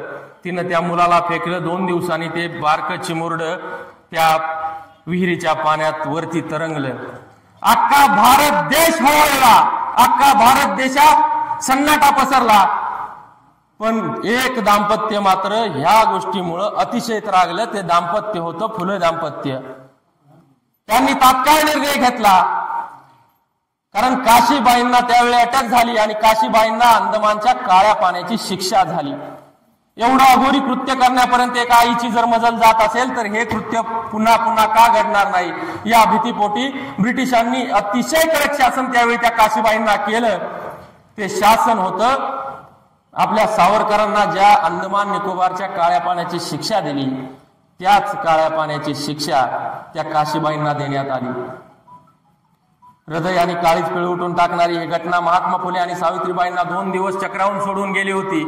त्याच दिवशी त्यांनी मनाशी कुंगार बांधली. महात्मा फुलेंनी सावित्रीबाई फुलेंकडे हा विचार मांडला की सावित्री, आपल्याला याच्यावरती काहीतरी उपाययोजना करावी लागेल. ती उपाययोजना काय करायची तर बाल हत्या प्रतिबंध गृह आपल्याला स्थापन करायचंय. ते सुरू करायचंय. कुठं करायचं असा प्रश्न त्यांच्या मनात आला असेल ना. हरवलेलं पोरग सापडून द्यायचं म्हणलं तर आम्हाला 1 तास वेळ नाही. हिथं तर दुसऱ्याचं अपत्य, तिसऱ्याच्या पोटात त्याचं बाळंतपण करायचंय. एवढं मोठं धारिष्ट करणार कोण? पण महात्मा फुले आणि सावित्रीबाई फुलेंनी हे धाडस केलं. 395 गंजपेठ पुणे या राहत्या घरी बाल हत्या प्रतिबंध गृहाची स्थापना झाली. आणि लक्षात ठेवा 1863 ते 1884 पर्यंत ह्या दाम्पत्याच्या घरी 35 गरोदर महिलांची बाळंतपण स्वतः सावित्रीबाई फुलेंनी केली. ती घटना घडल्याबरोबर तीर्थक्षेत्र आणि सार्वजनिक ठिकाणी महात्मा फुले सावित्रीबाई फुलेंनी एक पोस्टर लावलं, जर तुम्हाला काळ्या पाण्याची शिक्षा टाळायची असेल तर 395 गंजपेठ पुणे या ठिकाणी यावं लागेल. गरोदर महिला, या 35 गरोदर महिलांमध्ये बहुतांशी महिला या ब्राह्मण जातीच्या होत्या. म्हणजे विषय वासनेनं बरबटलेला हा समाज, आणि या समाजामध्ये सगळ्यात पुढं अघोरी कृत्य करण्यामध्ये जर कुठली एक सनातनी वृत्ती होती ती तुमच्या लक्षात येईल माझ्या सांगण्यावरून. यानंतर सगळ्यात मोठा प्रश्न उभा राहिला होता त्या मुलांच्या संगोपनाचा, परंतु महात्मा फुलेंनी तोही प्रश्न त्यांच्याच संगोपनाच्या माध्यमातून पूर्ण केला. त्या मुलांचं संगोपन करायचं त्यांनीच ठरवलं, त्यांना शिकवायचं ठरवलं, आणि या विधवांना हाताला श्रम देण्याचं काम देखील महात्मा फुलेंनी केलं.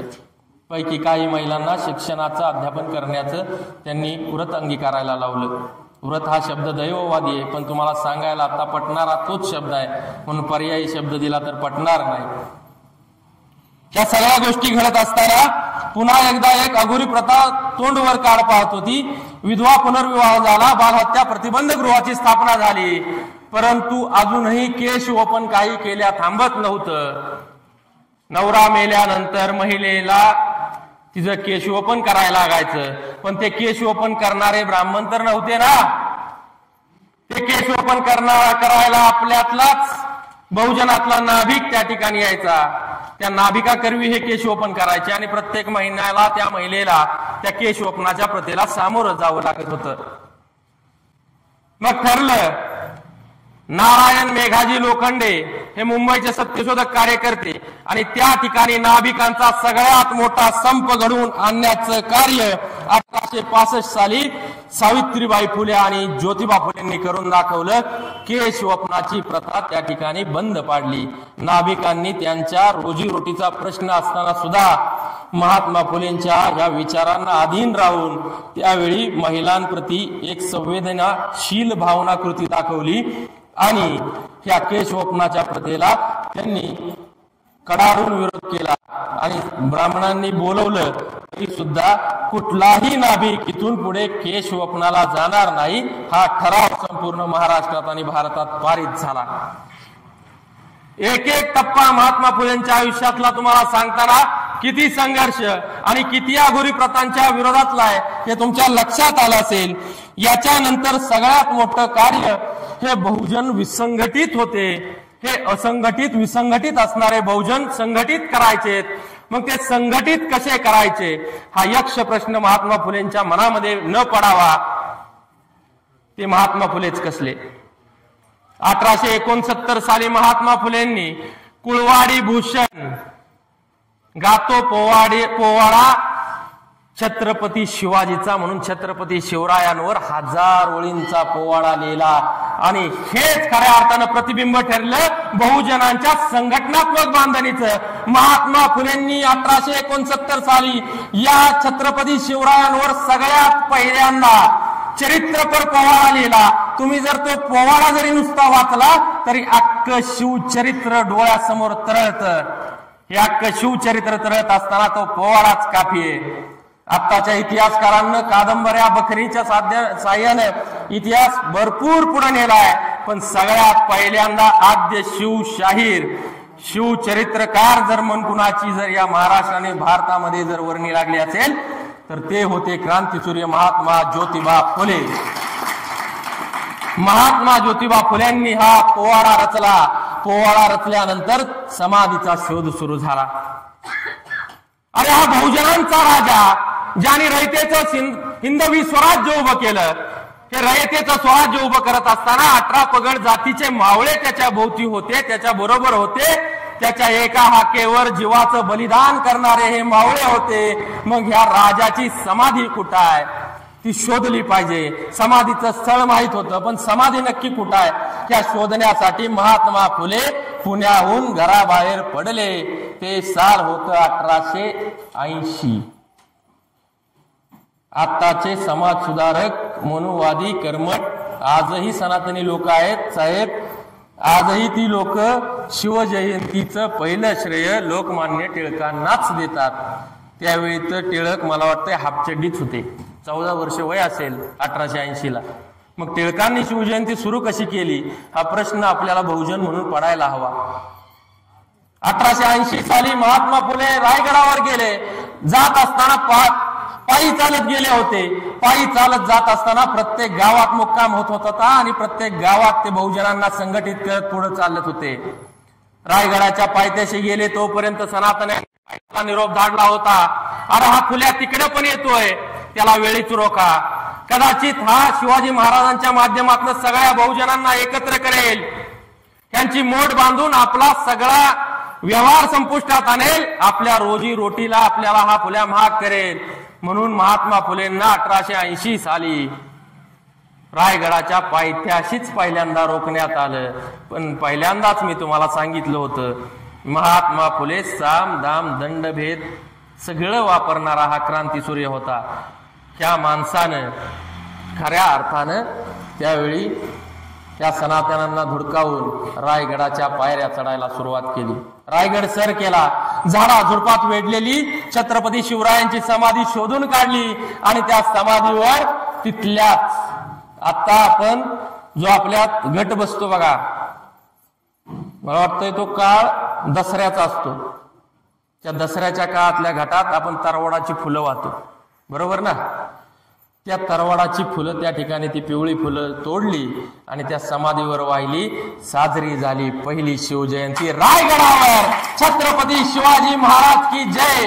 बहुजन हितपालक, क्षत्रिय कुलावतंस, सिंहासनाधीश्वर, राजाधिराज, योगीराज छत्रपती शिवाजी महाराज की घोषणा त्या रायगडावर दुमदुमली. मग गो ब्राह्मण प्रतिपालक हे कोणी घोषडलं हे आम्हाला अद्याप तरी कळालं का हो? गो ब्राह्मण प्रतिपालक, अहो तुम्ही त्यांचा अभिषिक्त राज्याभिषेक नाकारला आणि फुल्यांनी शिवजयंतीची सुरुवात म्हणजे शिवसमाधी शोधल्यानंतर गो ब्राह्मण प्रतिपालक शिवाजी महाराज करता. ही या मनुवाद्यांची, ह्या सनातन्यांची किती कूटनीती आहे हे लक्षात ठेवा. म्हणून छत्रपती शिवाजी महाराज हे कधीच गो ब्राह्मण प्रतिपालक नव्हते. ते कुळवाडी भूषण होते.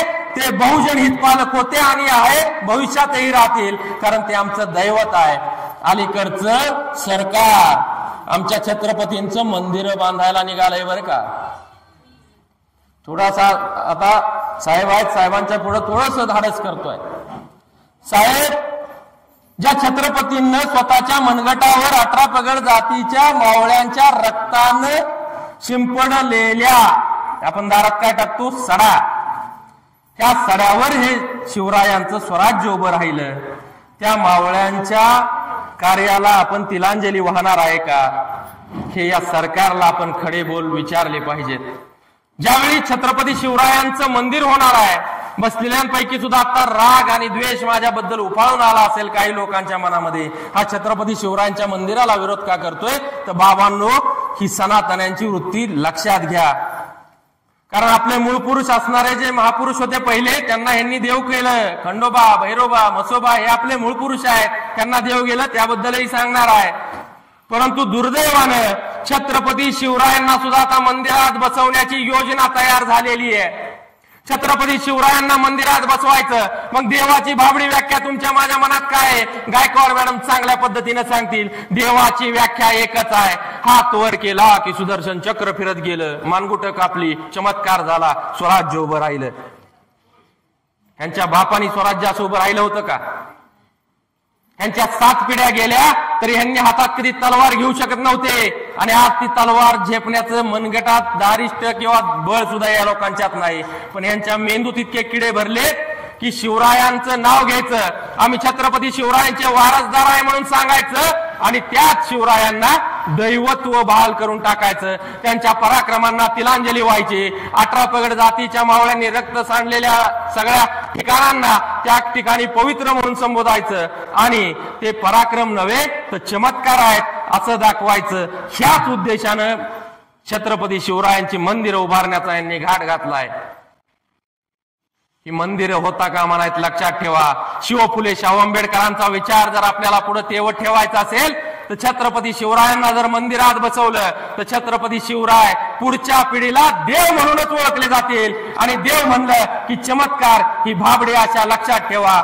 इथून पुढच्या काळात तुम्ही जोपर्यंत आहात तोपर्यंत इतिहास सांगाल, पण नंतरच्या पिढीला देव म्हणून छत्रपती शिवरायांना पुढे आणलं तर नवल वाटायला नको. म्हणून हे शिवजयंती साजरी करत असताना बहुजनांची मोठ महात्मा फुलेंना बांधली. सारसबागेच्या शेजारी हिराबाग आहे आणि त्या बागेत ही शिवजयंती झाली. महात्मा फुले हिशोबाचे पक्के. शिवजयंती साजरी झाली. हिशोब द्यायचा वेळ आला 27 रुपये त्या ठिकाणी पहिल्या शिवजयंतीला खर्च आला होता आणि त्या 27 रुपयातले तब्बल 3 रुपये एकट्या महात्मा फुलेंनी भरले होते. आताची पोरगी लेमनच्या गोळ्या घ्यायला गेली तर आपण 10 रुपये देतो. त्या 3 रुपयाकडे 10 रुपयाकडनं 10 रुपयासारखं बघू नका. ते 3 रुपये म्हणजे आत्ताच्या लाखात आहेत. कारण टाटाची संपत्ती 20,000, फुल्यांची संपत्ती 21,000. ते भारतातले सगळ्यात श्रीमंत. मग ते 3 रुपयाची किंमत किती झाली हे आपल्या मनाला विचारा. शिवजयंती साजरी झाल्यानंतर आता शिवजयंतीतून बहुजनांची मोड बांधली जाते. आरक्षणवादी विचारसरणीच्या लोकांनी ही गोष्ट कायम लक्षात ठेवा आणि ऐका. शिवजयंती सुरू होत चाललीये, बहुजन एकत्र येत चाललेत, त्यांची मोड बांधली चाललीये. हे थांबवायला हवं, हे कुठंतरी रोकायला हवं. म्हणून सोंडेचा गणपती आमच्यात विराजमान झाला हो झाला. 92-93 साली आमच्या गणपतीची स्थापना झाली महात्मा फुलेंच्या निधनानंतर. गणपती आला. गणपती पुढे सगळी बहुजनांची पोरं नाचू लागली. आज पण गणपती हा विद्येचा देवता वगैरे वगैरे सगळ्या गोष्टी आहेत. मला नावं ठेवायची नाहीत, भावना कुणाच्या दुखवायच्या नाहीत. फक्त मला तुम्हाला सांगायचं एक आहे, इकडं शिवरायांच्या नावाखाली बहुजनांची मोड बांधत असताना गणपतीचा उत्सव टिळकांनी का सुरू केला? 95 साली जे टिळकांनी शिवजयंतीला व्यापक स्वरूप देण्याचा प्रयत्न केला तुमच्या रायगडावरती जाऊन, त्याच्या अगोदर गणपतीचा उत्सव सुरू करण्यामागचा त्यांनी जो सांगितलेला इतिहास आहे की स्वातंत्र्यासाठी आम्ही गणपतीची सुरुवात केली आणि गणपती अधिपती म्हणून पूजला गेला. आता ह्या सावित्रीच्या लेकी इथे बसल्यात, मरगळलेल्या अवस्थेत जाऊ नका, तुम्हाला ऐकावंच लागणार आहे. कारण बसल्यावर उठता येत नाही आणि बसल्यावर ऐकावंच लागतंय. ज्या सावित्रीच्या लेकींना आमच्या सावित्रीनं लिहायला वाचायला शिकवलं, ज्या सावित्रीनं औषधा एवढंही स्त्री स्वातंत्र्य नसताना महिलांना ताटमानेनं समाजामध्ये जगायला शिकवलं, त्या सावित्रीच्या लेकी ज्या ठिकाणी पहिली मुलींची शाळा सुरू झाली त्या भिडेवाड्याच्या पुढं 5,000, 10,000, 20,000, आता तर रेकॉर्ड ब्रेक करायचा किरणराव, अथर्व शीर्ष पठण गणपती स्तोत्र दिवसभर पठण करत असतात. किती वाईट वाटतंय हो. अथर्व शीर्ष पठण 100% करा. अरे पण बाजूलाच असणाऱ्या आपल्याला जिनं जगायला शिकवलं त्या सावित्रीबाईच्या भिडेवाड्यात एकदा डोकवायचं धारिष्ट दाखवा ना. तिथं तुमचे पावलं का वळत नाहीत? तुम्हाला ती सावित्री नको आहे, तुम्हाला सावित्री पाहिजे वडाला फेऱ्या घालणारी सत्यवानाची सावित्री. नवऱ्याने दारू पिऊन सकाळ संध्याकाळ हनामारीचा रतीब जरी लावला तरी मला पुढच्या 7 जन्मात असाच सत्यवान नवरा पाहिजे, अशी सावित्री तुम्हाला अभिप्रेत आहे.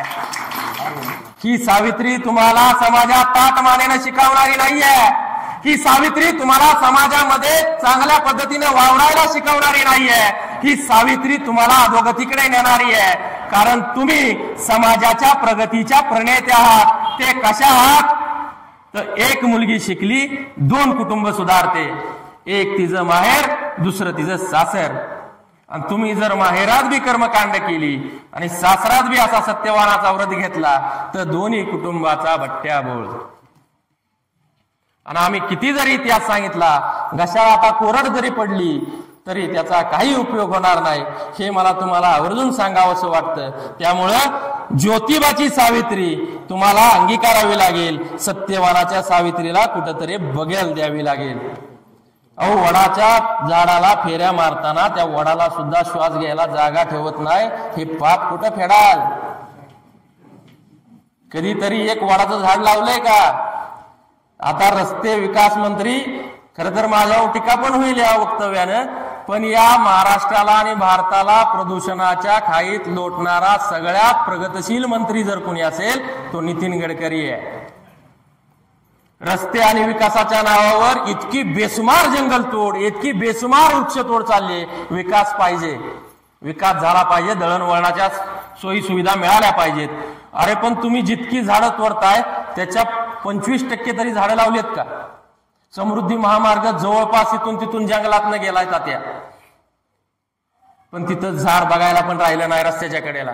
आपला महामार्ग तयार करत असताना इथं सांगितलं गेलं होतं की वारकरी 5 वर्षात झाडाच्या सावली खालनं जातील. आता झाडालाच झाडाची सावली शोधायला, झाड बघायला लागेल आपल्याला तिथं जाऊन. ही या मंत्र्याचा कारनामा आहे. आपल्याला ह्याच्यावर आवाज उठवावा लागेल, पर्यावरण प्रेमींना पुढे यावं लागेल. फक्त ज्योतिबाचा, सावित्रीचा, शिवरायांचा, आंबेडकरांचा इतिहास इथनं सांगून चालणार नाही. तत्कालीन परिस्थिती वेगळी, आत्ताच्या काळातली परिस्थिती वेगळी. या परिस्थितीला अनुरूप आपल्याला कार्य करावं लागेल. तर आणि तर इथून पुढच्या काळात आपण जगू. मुंबई आता डार्क रेषेमध्ये आहे प्रदूषणाच्या. सकाळी कोविड सारखं मास्क लावूनच बाहेर पडावं लागतंय, नाहीतर तुम्हाला श्वसनाचे विकार जडलेच म्हणून समजा. अजून आपण गावखेड्यात तशा विखारी अवस्थेपर्यंत पोहोचलो नाही, पण लवकरच आपण पोहोचू. त्यासाठी मदत आपले केंद्रीय मंत्री नक्कीच करतायत, हे लक्षात ठेवा. हे मी सांगतोय, हे फार धाडसानं सांगतोय, हे तुम्हाला ऐकावं लागेल. कधीतरी नितीन गडकरी साहेबांना प्रश्न विचारावा लागेल, गडकरी साहेब तुम्ही किती झाडं लावली याचा जरा लेखाजोखा आम्हाला द्या. अहो, जे झाड 20 रुपयाला मिळतं यांचं टेंडर 5,000 निघतं. मग रेडीमेड झाडं आणून लावायला ह्यांना प्रॉब्लेम काय आहे? हजारो वर्ष जुनं वडाची झाडं आपल्या ह्या रस्त्याचं वैभव होतं, ते उजाडलं गेलं. महात्मा फुलेंचा याच्याशी देखील संबंध आहे म्हणून बोलतोय. महात्मा फुलेंचं पुढचं एक पर्व होतं, ते पर्व होतं नैसर्गिक साधन संपत्तीचं समान वाटप. जल, वायू, ज्याची भीती होती ती झालं. शेवटी मला चिठ्ठी आली. सासऱ्यांना पाठवलं, कारण दुसऱ्या कोणाला पाठवलं तर थांबणार नाही बाबा, म्हणून सासऱ्यांना पाठवलंय. आता शब्द डावलता येणार नाही, पण थोडीशी त्यांची पण माफी मागणार आहे. तुम्ही बसलाय त्यामुळे मला तुम्हाला सांगावं लागणार आहे. जल, वायू या सगळ्या म्हणजे जी गौण खनिज आहेत यांचं समान वाटपाचं त्या ठिकाणी महात्मा फुलेंनी हातीव्रत घेतलं.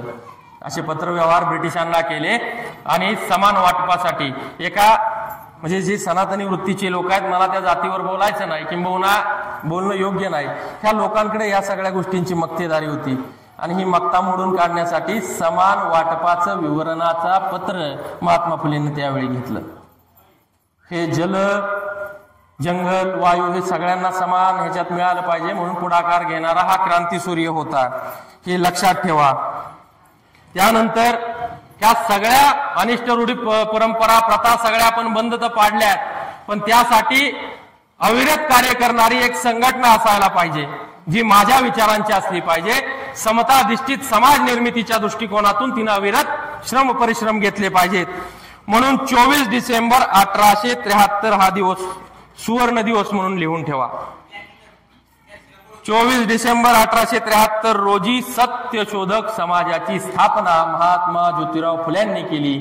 या सत्यशोधक समाजाचं ब्रीदवाक्य होतं, सर्व साक्षी जगतपत्ती, त्याला नकोची मध्यस्थी. या ब्रीदवाक्यात तुम्हाला काय जाणवतंय का? तुम्हाला जाणवेल, तुम्हाला पण जाणवेल. सर्व साक्षी जगतपत्ती म्हणजे सर्वांचा निर्मिक जर एक आहे. महात्मा फुलेंचे अखंड खूप आहेत, आता ते सांगण्यासाठी मला वेळ नाही, मागून आवाज आलाय. सर्व साक्षी जगतपत्ती त्याला नकोची मध्यस्थी. म्हणून तुम्ही जे धार्मिक विधी करताय, तुम्ही आणि देव ह्यांच्यामध्ये हा पुरोहित कशासाठी? तुमचा नैवेद्य खाऊन, तुमचा शिदा नेऊन ह्याची डेअरी 2 फूट पुढे सरली. मग देवाच्या आणि मध्ये ह्याला दलाल म्हणून तुम्ही का ठेवायचा? इतकी परखड मांडणी या एका ब्रीदवाक्यातून महात्मा फुलेंच्या आपल्याला दिसून येते. मग लक्षात घ्या, महात्मा फुलेंनी ज्या पद्धतीनं सत्यशोधक समाजाची स्थापना केली त्याचं एकच मुख्य हेतू होता, कर्मकांड विरहित समाज, माणसाला माणसासारखा समजून घेणारा आणि माणसाला माणसासारखा माणसात वावरणारा समाज तयार करून द्यायचा. ही त्या सत्यशोधक समाजाची स्थापना करण्यामागचं उद्दिष्ट होतं. सत्यशोधक समाजाची स्थापना झाली. स्थापना झाल्याच्या नंतर प्रदीर्घ कालावधी उलटला. सत्यशोधक समाजाची अधिवेशनं सुरू होती. महात्मा फुले त्या समाजाचे संस्थापक आणि खजिनदार होते. समाजामध्ये अवेअरनेस वाढत होता. तितक्यात जुलै 1887 हा एक काळा दिवस आहे. महात्मा ज्योतिबा फुले अखंड लिहित होते. अर्थात सार्वजनिक सत्यधर्म हा महात्मा फुलेंचा बहुचर्चित ग्रंथ त्यावेळी महात्मा फुले लिहित होते. आणि जुलै 1887 मध्ये महात्मा फुलेंना अर्धांग वायूचा झटका आला आणि दुर्दैवानं महात्मा फुलेंची जी लिहिती बाजू होती, उजवी बाजू पूर्ण पॅरलाइज झाली. ही पॅरलाइज झालेली बाजू लक्षात घ्या, महात्मा फुले थांबतील असे समाज सुधारक नव्हते. त्यांनी डाव्या हाताने तो ग्रंथ लिहिण्याचा प्रयत्न केला, सराव सुरू केला आणि तो ग्रंथ खऱ्या अर्थानं पूर्ण केला. सार्वजनिक सत्यधर्म म्हणजे तुमचा माझा धर्म एकच आहे. जर तुमचा माझा निर्मिक एक आहे तर तुमचे माझे धर्म वेगळे कसे, ही परखड मांडणी पहिल्याच अखंडात महात्मा फुले सार्वजनिक सत्यधर्मात करतात. मानवाचे निर्मिक एक, आता निर्मिक एक तर त्याचे धर्म कसे अनेक, असा प्रश्न महात्मा फुले आपल्याला करतात. तरी सुद्धा आमच्या सत्सद विवेकाला जागृती येत नाही. मुस्लिम, हिंदू, ख्रिश्चन, बौद्ध ह्या सगळ्या गोष्टी आमच्या मनात आज जाती आणि धर्माचे विखारे पेरून ठेवल्यात. तुमचं माझं रक्त एक आहे. कोविड मध्ये साहेबांना माहिती आहे, सगळ्यात पहिल्यांदा जर काय बंद झालं होतं तर ती देवालय बंद झाली होती का नव्हती? पहिल्यांदा भटजीबुवांनी देवालय बंद करण्याचा आदेश काढला. जसा काय कोरोना देवालाच होणार होता. देवालय बंद झाली, श्रद्धेची ठिकाणं बंद झाली. श्रद्धेची ठिकाणं बंद झाल्यानंतर आता कोविड झाल्यानंतर प्रार्थना कुठं करायची? प्रार्थना कुठं करायची म्हटल्याबरोबर आपल्या डोळ्यासमोर 2 वर्द्या दिसत होत्या त्या काळात. एक होती पांढरी वर्दी जी परिचारिकांची होती आणि दुसरी होती खाकी वर्दी जी तुम्हाला घरात अन्न पोचवत होती, अर्थात आपले पोलीस प्रशासन, आणि दुसरं आपलं आरोग्य प्रशासन. एवढं महत्तम कार्य त्यांनी कोविड काळात केलं. मग त्यावेळी देवाची श्रद्धा करणाऱ्या लोकांना हा प्रश्न का बरे पडला नाही? 1 कोटीची संपत्ती असणारा आणि 100 कोटीची संपत्ती असणारा सुद्धा बॅग मधनच जात होता आणि घरदार नसलेला सुद्धा त्याच बॅग मधनं जात होता. ज्या पोराला पोरचे, लँड क्रुझर, भरपूर गाड्या घेऊन दिल्या होत्या, ते गाबडं बाप मेल्यानंतर त्याची प्रेत बघायला सुद्धा जात नव्हतं. मग माणुसकी त्यावेळी कुठं हरवली होती? कोरोनानं चपराक दिली होती की बाबा रे सावध हो, अजून सुद्धा या जातीपातीच्या बंधनात तू अडकू नकोस, या धर्म मार्तंडाच्या कुठल्याही अमिषाला बळी पडू नकोस, तू सावध हो आणि माणसाला माणसासारखं जगायला शिक, विषमतेचा अंत कर, नाहीतर मी पुन्हा येईन. आणि तो आला दुसऱ्या वर्षी. परत दुसऱ्या वर्षी तर हाहाकार माजला. साहेबांच्या प्रयत्नातनं आपल्या फलटण तालुक्यामध्ये कोविडची सेंटर उभी राहिली, गोरगरिबांची सेवा झाली. तशीच पाडेगाव मध्ये आम्ही एक सेंटर उभं केलं होतं. गोरगरिबांची सेवा झाली. 600-700 पेशंट तिथनं आम्ही बरे करून पाठवले. हे सगळ्यांना माहिती आहे. का तर अशी सेवा करण्याचा योग पुन्हा परत कधीच येणार नाही. तुमच्याही गावात बऱ्याच जणांनी अन्नछत्र चालवली, घरोघरी डबे पोचवले. मित्रांनो, हे सांगण्याचं तात्पर्य एवढंच आहे की तुमच्या माझ्या अस्तित्वाचं जर कुठलं एखादं देखणं रूप असेल तर ते देखणं रूप फक्त माणुसकी आणि मानवताच असू शकतं. ती कुठली जात आणि धर्म असू शकत नाही. हे लक्षात घ्या. तुम्ही माझ्याकडे बघताना जर जातीनं बघितलं तर मी तुमचा कधीच होणार नाही, आणि मी तुमच्याकडे बघताना जातीनं बघितलं तर तुम्ही माझे कधीच होणार नाही. गिरीश बनकर चाललाय, माळ्याची अवलाद आहे, निघून जाऊ द्या. हीच वाक्य तुमच्या तोंडात नाही येतील. ह्या गोष्टी सगळ्या का सांगतोय तर तुमच्या लक्षात आलं पाहिजे. मध्यंतरीचा एक पॉइंट सुटला, तो पॉइंट तुम्हाला सांगतो. हंटर कमिशनची स्थापना होते वेळी महात्मा फुलेंनी काही मागण्या ब्रिटनची राणी व्हिक्टोरियाकडे केल्या होत्या. ब्रिटनच्या राणी व्हिक्टोरियाकडे ही मागणी, पहिली मागणी काय केली होती तर इथल्या संसाधनांचं, नैसर्गिक साधन संपत्तीचं समान वाटप, आणि दुसरी जी प्रमुख मागणी होती ती आरक्षणाची मागणी होती. ज्या आरक्षणाच्या मागणीवरून आता महाराष्ट्र उफाळलेला आहे. 4-5 समाज एकमेकांच्या पुढे उभे आहेत. ती आरक्षणाची मागणी महात्मा फुलेंनी 1882 साली व्हिक्टोरिया राणीला पत्राद्वारे केली होती. त्यामध्ये महात्मा फुलेंनी एक वाक्य लिहिलंय.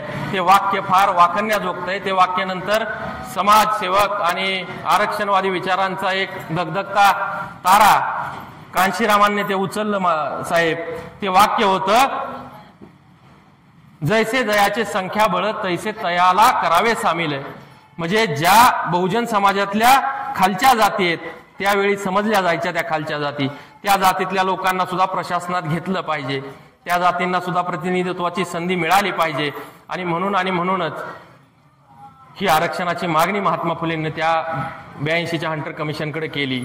ती मागणी मान्य झाली का नाही झाली याचं प्रत्यंतर जर तुम्हाला पाहायचं असेल तर एक समतेचा भाऊ राजर्षी शाहू म्हणून आपण ज्यांना ओळखतो, त्या लोकराजा छत्रपती शाहू महाराजांनी 1902 साली त्या पत्राचा आधार घेऊन आपल्या करवीर संस्थानामध्ये आरक्षणाची नांदी आणली.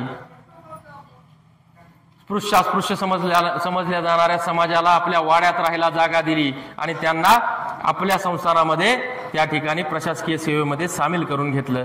म्हणून आरक्षणाचे जनक हे फुले आणि राजर्षी शाहू महाराज आहेत.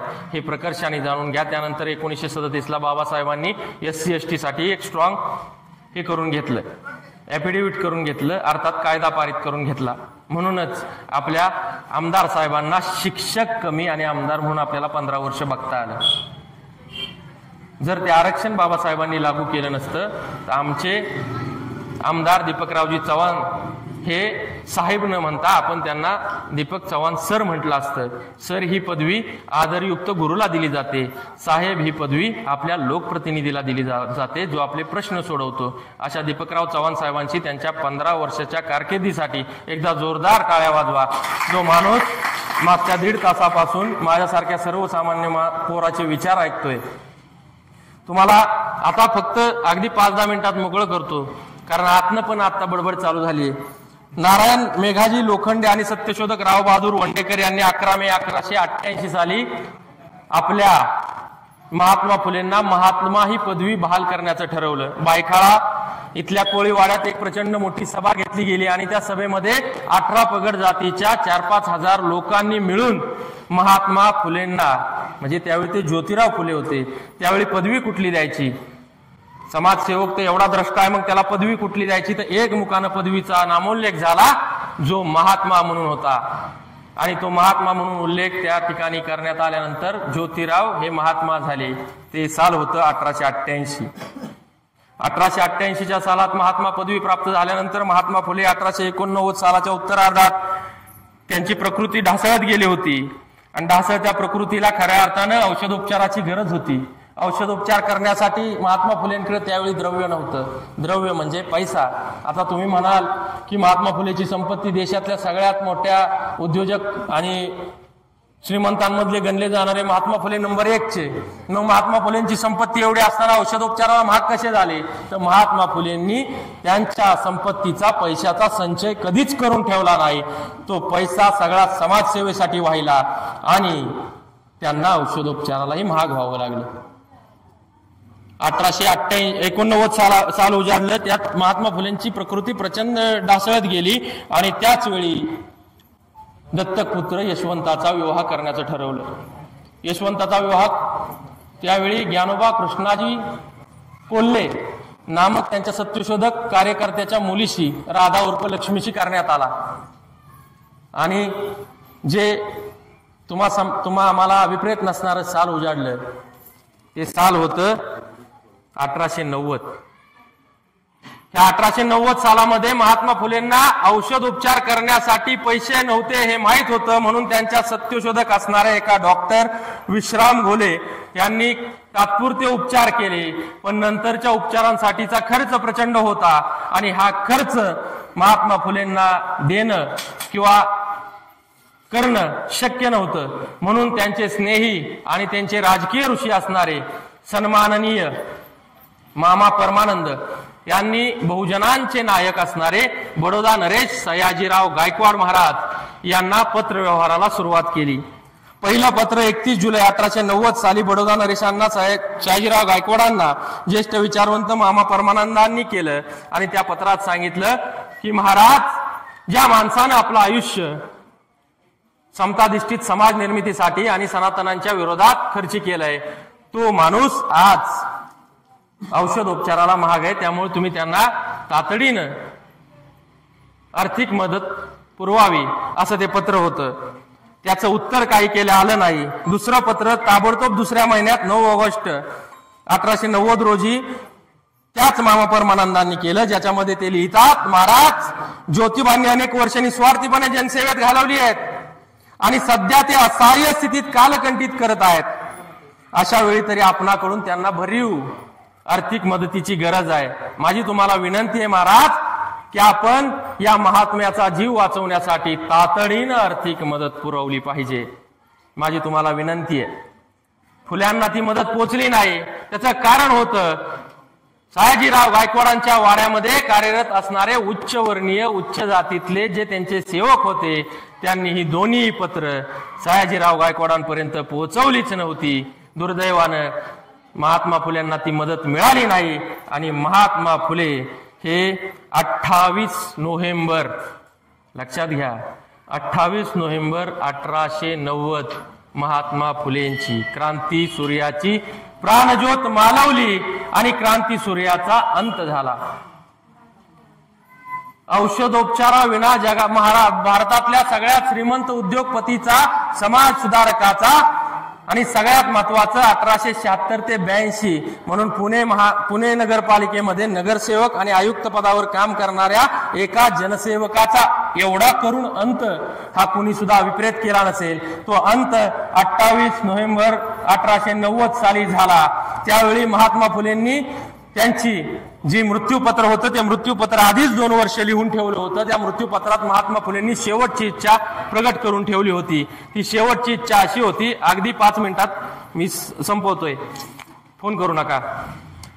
1890 ह्या सालामध्ये महात्मा फुलेंचा देहावसान झालं. महात्मा फुले अनंतात विलीन झाले. त्या महात्मा फुलेंनी शेवटची इच्छा लिहून ठेवली होती की साऊ, माझ्या मृत्यूनंतर मला अग्निसंस्कार देऊ नको. ज्या मातीतून माझा जन्म झालाय त्या मातीत मला लीन होऊ दे. म्हणून माझ्या बखळ जागेत घराच्या मागे एक खड्डा खोदून ठेव. जिवंतपणी आपल्या मरणाचा खड्डा खोदणारा असा क्रांतिकारक कुठे होऊन गेलाय का, कोणीही सांगावं आणि मला या ठिकाणी प्रश्न विचारावा. मी त्याचं उत्तर द्यायला खम काय, कारण बाप दाखवून आहे तर श्राद्ध घाल अशा पद्धतीचाच इतिहास मी सांगतो. मी कुठलाही कपोलकल्पित इतिहास तुम्हाला सांगायला या ठिकाणी आलेलो नाही. आपल्या जिवंतपणी माझ्या मृत्यूचं थडगं, माझ्या मृत्यूचा खड्डा, त्या ठिकाणी माझ्या देहाला दफन करण्याचा खड्डा खोदून घेणारा हा क्रांतिकारी क्रांतीसूर्य 28 नोव्हेंबरला मालवला.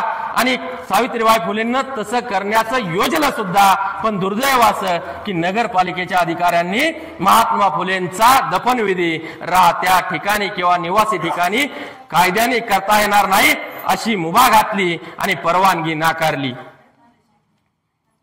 महात्मा फुलेंचं शेवटची इच्छा जर आपण पूर्ण करू शकत नसू, लक्षात घ्या, आपल्या घरातला ज्येष्ठ श्रेष्ठ कनिष्ठ कुणीही जाऊ आणि त्यांनी जर म्हटलं असेल की माझी अस्थी तुम्ही कुठली ती माऊलीला नेऊन सोडा, गंगेत नेऊन सोडा, भले ती प्रदूषित झाली तरी चालेल, तरी आपण ती शेवटची इच्छा पूर्ण करतोच. कावळा शिव अगर ना शिव, आम्हाला ती इच्छा पूर्णच करावी लागते. अहो, पण एका माऊलीला आपल्या नवऱ्याचं दुःख हृदयात पचवायचं होतं. हृदयात पचवत असताना त्या माऊलीनं अग्निसंस्काराला शेवटी मान्यता दिली आणि वेळ आली अग्निसंस्कार देण्याची. सत्यशोधक समाजाचे सगळे कार्यकर्ते त्या ठिकाणी उपस्थित झाले होते. आणि अग्नी द्यायला त्या ठिकाणी कुणाला टिटव धरायला कोण पुढे येणार, तर दत्तक पुत्र त्या ठिकाणी यशवंतच पुढे येणार, अशी त्या ठिकाणी धारणा होती. दत्तक पुत्र यशवंताला टिटवे धरून द्यायचे नाही. आता इथं आला भावबंदकीचा खेळ. राहिलेले 10 मिनिटं नीट ऐका, मी थांबणार आहे. अस्ताव्यस्त होऊ नका, हालचाल करू नका, माझी तुम्हाला विनंती आहे, कारण हा सार आहे, हे शेवट आहे. जर भाषण इथंच जर सोडून दिलं तर तुम्हाला फुले दाम्पत्याचा आणि वीरांगना सावित्रीबाई फुले जो आपण टॅग दिलाय ती टॅग पूर्णच होणार नाही. महात्मा फुलेंचं टिटवं उचलायची वेळ आली, भाऊ किच्चरकिनी पुढे आले, ए यशवंत तू टिटवं उचलू शकत नाही, कारण महात्मा फुलेंच्या संपत्तीचा वारसदार बामणीचा लेख. तुम्हाला त्याच्या जन्माची कहाणी सांगायची राहिली. यशवंत हा सुद्धा काशीबाई अर्थात विधवा गरोदर असणाऱ्या एका ब्राह्मण महिलेचाच दत्तक पुत्र होता. आणि ती काशीबाई वेगळी, जिला अंदमानच्या काळ्या पाण्याची शिक्षा झाली, आणि यशवंतची आई काशीबाई वेगळी. त्या यशवंताला दत्तक घेतलं होतं आणि तो यशवंत टिटवं धरणार होता हे पाहून भावकी पुढे आली आणि भावबंदकीनं लगेच भावबंदकी रेटायला सुरुवात केली. आपलं जसं बांधावनं चाक गेलं की आपण डोकी फोडायला तयार होतो, तशीच ही भावकी काहीशी पुढे आली होती. आपल्याला जर अपत्य नसेल, वंश नसेल, वंशाचा दिवा म्हणून पोरालाच समजणारी पिलावळ आजही समाजात आहे. मुलीला मात्र वंशाचा दिवा समजणारी आमच्यातली सद्गृहिणी आजपर्यंत तयार झाली नाही, तसा समाज तयार झाला नाही. ही आजच्या पुरोगामी महाराष्ट्रातली दुर्दैवी गोष्ट आहे, ही लक्षात ठेवा. त्यावेळी भावकी होती, आजही भावकी आहे, फरक भावकीत काहीच झाला नाही. त्यामुळे घरातली पोरगी शिकली, प्रगती झाली की भावकीचं जळतं, हे त्यावेळी त्रिकालबाधित सत्य होतं, आजही त्रिकालबाधित सत्य आहे. त्यात बदल मात्र किंचितही झाला नाही. सत्यशोधक समाजाला याच्यावर काम करणं अपेक्षित आहे, जे करावं लागेल पुढे जाऊन. टिटवं उचलायला भावकी पुढे आली. भावकीनं ते 11 विकराळ स्वरूप घेतल्यानंतर सन्माननीय क्रांती स्मृती क्रांती ज्योती सावित्रीबाई फुले ताडक्यानं पुढे आल्या. डोक्यावरचा पदर सगळ्यात पहिल्यांदा त्या दिवशी सावित्रीबाईचा उतरला आणि कमरेला खोवला. हातात टिटवं घेणारी भारतातली पहिली आद्य रणरागिणी सावित्रीबाई ज्योतिबा फुले. त्या सावित्रीबाईंनी टिटवं हातात घेतलं आणि गेल्या स्मशानभूमीत अंत्यसंस्कार, अग्नी देण्याचं कार्य. अग्नी देणारी पहिली महिला स्वातंत्र्य सैनिक जर कोण असेल, स्त्री समाज सुधारिका कोण असेल, तर ती आमची सावित्रीबाई फुले. ही तुम्ही लक्षात घ्या. आजही आमच्या महिलेला त्या चितेपशी जाऊन दिला जात नाही. ही सगळी प्रथा मोडून काढली होती सावित्रीबाई फुलेंनी. त्या प्रथेला छेद दिला होता आणि आपल्या नवऱ्यालाच खऱ्या अर्थानं त्यावेळी अग्निसंस्कार देण्याचं महत्तम कार्य सावित्रीबाईंनी केलं होतं. ही दुर्दैवाची गोष्ट जरी असली तरी सावित्रीबाईंना ती अभिमानाची गोष्ट होती, कारण भावबांधकीचं फोबवून द्यायचं नव्हतं. नवरा मेला, नवऱ्याची शेवटची इच्छा जी होती ती शेवटची इच्छा भलेही मी पूर्ण करू शकले नसेल, परंतु त्याची इच्छा मी पूर्ण करणार. म्हणून 30 नोव्हेंबर 1890 अस्थि विसर्जनाचा कार्यक्रम होता. अस्थि विसर्जनाच्या कार्यक्रमाला बँड बाजा लावून वाजत गाजत आपल्या नवऱ्याच्या अस्थी, आभाळा एवढं दुःख बाजूला सारून वाद्य गजरात आपल्या नवऱ्याच्या अस्थी ह्या माऊलीनं घरी आणल्या. आणि ज्या ठिकाणी महात्मा फुलेंनी खड्डा खोदला होता त्या बखळ जागेत महात्मा फुलेंच्या अस्थीचं विसर्जन झालं. सयाजीराव गायकवाडांनी 1892 साली पत्राचा उत्तर दिलं होतं. 1000 रुपयांचा उत्तर देताना धनादेश पाठवला होता आणि त्या धनादेशामध्ये सांगितलं होतं की मी महात्मा ज्योतिराव फुल्यांना मदत करू शकलो नसेल, परंतु मी त्यांचं भव्य दिव्य स्मारक मात्र बांधल्याशिवाय राहणार नाही. 92 साल होतं, 92 साली ते पत्र आलं होतं, पण 1890 खऱ्या अर्थानं सावित्रीबाईंना ते स्मारक कशा स्वरूपात बांधलं असेल तुम्ही विचार तरी करू शकता का? त्या वाजत गाजत आणलेल्या अस्थी त्या खोदलेल्या खड्ड्यामध्ये विसर्जित केल्या आणि त्याच्यावर एक तुळशी वृंदावन बांधलं आणि त्या तुळशी वृंदावनाच्या बाजूला 2 निमुळते दगड ठेवले. अहो साहेब, आजही आमच्या महात्मा ज्योतिबा फुल्यांचं स्मारक ते 2 दगडच आहे. ते मला पोट तिडकीनं सांगावंसं वाटतंय. आता भिडेवाड्यात त्या बावड्याची दुरावस्था बघून त्यांनी निर्णय जरी घेतला असला तरी महात्मा फुलेंचं स्मारक त्याच्या बायकोने उभं केलं होतं. ते स्मारक होतं ते 2 निमुळते दगड जे तुळशी वृंदावनाच्या कडेला होते. माझं काळीज पिळवटून जातं ही गोष्ट माझ्या मनामध्ये आल्यानंतर, ह्या इतिहास वाचल्यानंतर. आपली बायको विचार करा, स्मारकापासून वंचित असणारा हा महात्मा आजही कायम त्या अवहेलना झेलत आहे. काळ प्रचंड वेदनादायी होता. 77 साली जसा दुष्काळ पडला होता, त्या 77 सालाच्या दुष्काळामध्ये महात्मा फुलेंनी होतं नव्हतं तेवढं सगळं पणाला लावलं होतं आणि त्या दुष्काळात सगळ्यांना अन्नछत्र चालवलं होतं धनकवडीमध्ये. तीच वेळ पुन्हा 96-97 सालाच्या दरम्यान उजाडली होती. त्याच्या अगोदर 95 साली राधाबाई उर्फ लक्ष्मी, यशवंताची पत्नी, ह्या इहलोकातून निघून गेली होती. तिचाही मृत्यू झाला होता. सावित्रीबाई सून गेली, नवरा गेला, एकाकी पडली होती. कारण यशवंत आफ्रिका आणि इतर देशांमध्ये मिलिटरीत डॉक्टर असल्यामुळे काम करत होता. त्या यशवंताला बाहेर ठेवलं होतं नोकरीसाठी आणि सावित्रीबाई मात्र एकट्या रणरागिणी सारख्या वावरत होत्या. 93 सालच्या सासवडच्या अधिवेशनामध्ये सावित्रीबाईंनी सत्यशोधक समाजाची धुरा आपल्या हातात घेतली होती आणि ती धुरा वाहत असताना सावित्रीबाईंनी अध्यक्षपद भूषवलंय बरं का. एक महिला त्या काळात सर्वोच्च पद भूषवते, अनिष्ट रूढी आणि परंपरांवर, कर्मकांडांवरती प्रहार करते. त्या सावित्रीबाईंना आज आम्ही जयंती रूपी या ठिकाणी पोचतोय. पण लक्षात घ्या, 96-97 साल उजाडलं. ते साल उजाडलं प्रचंड वेदनादायी दुष्काळानं. 96 साल प्रचंड वेदनादायी दुष्काळ. पुन्हा एकदा रानो माळ, उघडी माळ, प्यायला पाणी नव्हतं. मी तुम्हाला सांगितलं तर तुम्हाला नवल वाटेल, पण इतिहासाचं उत्खनन करा.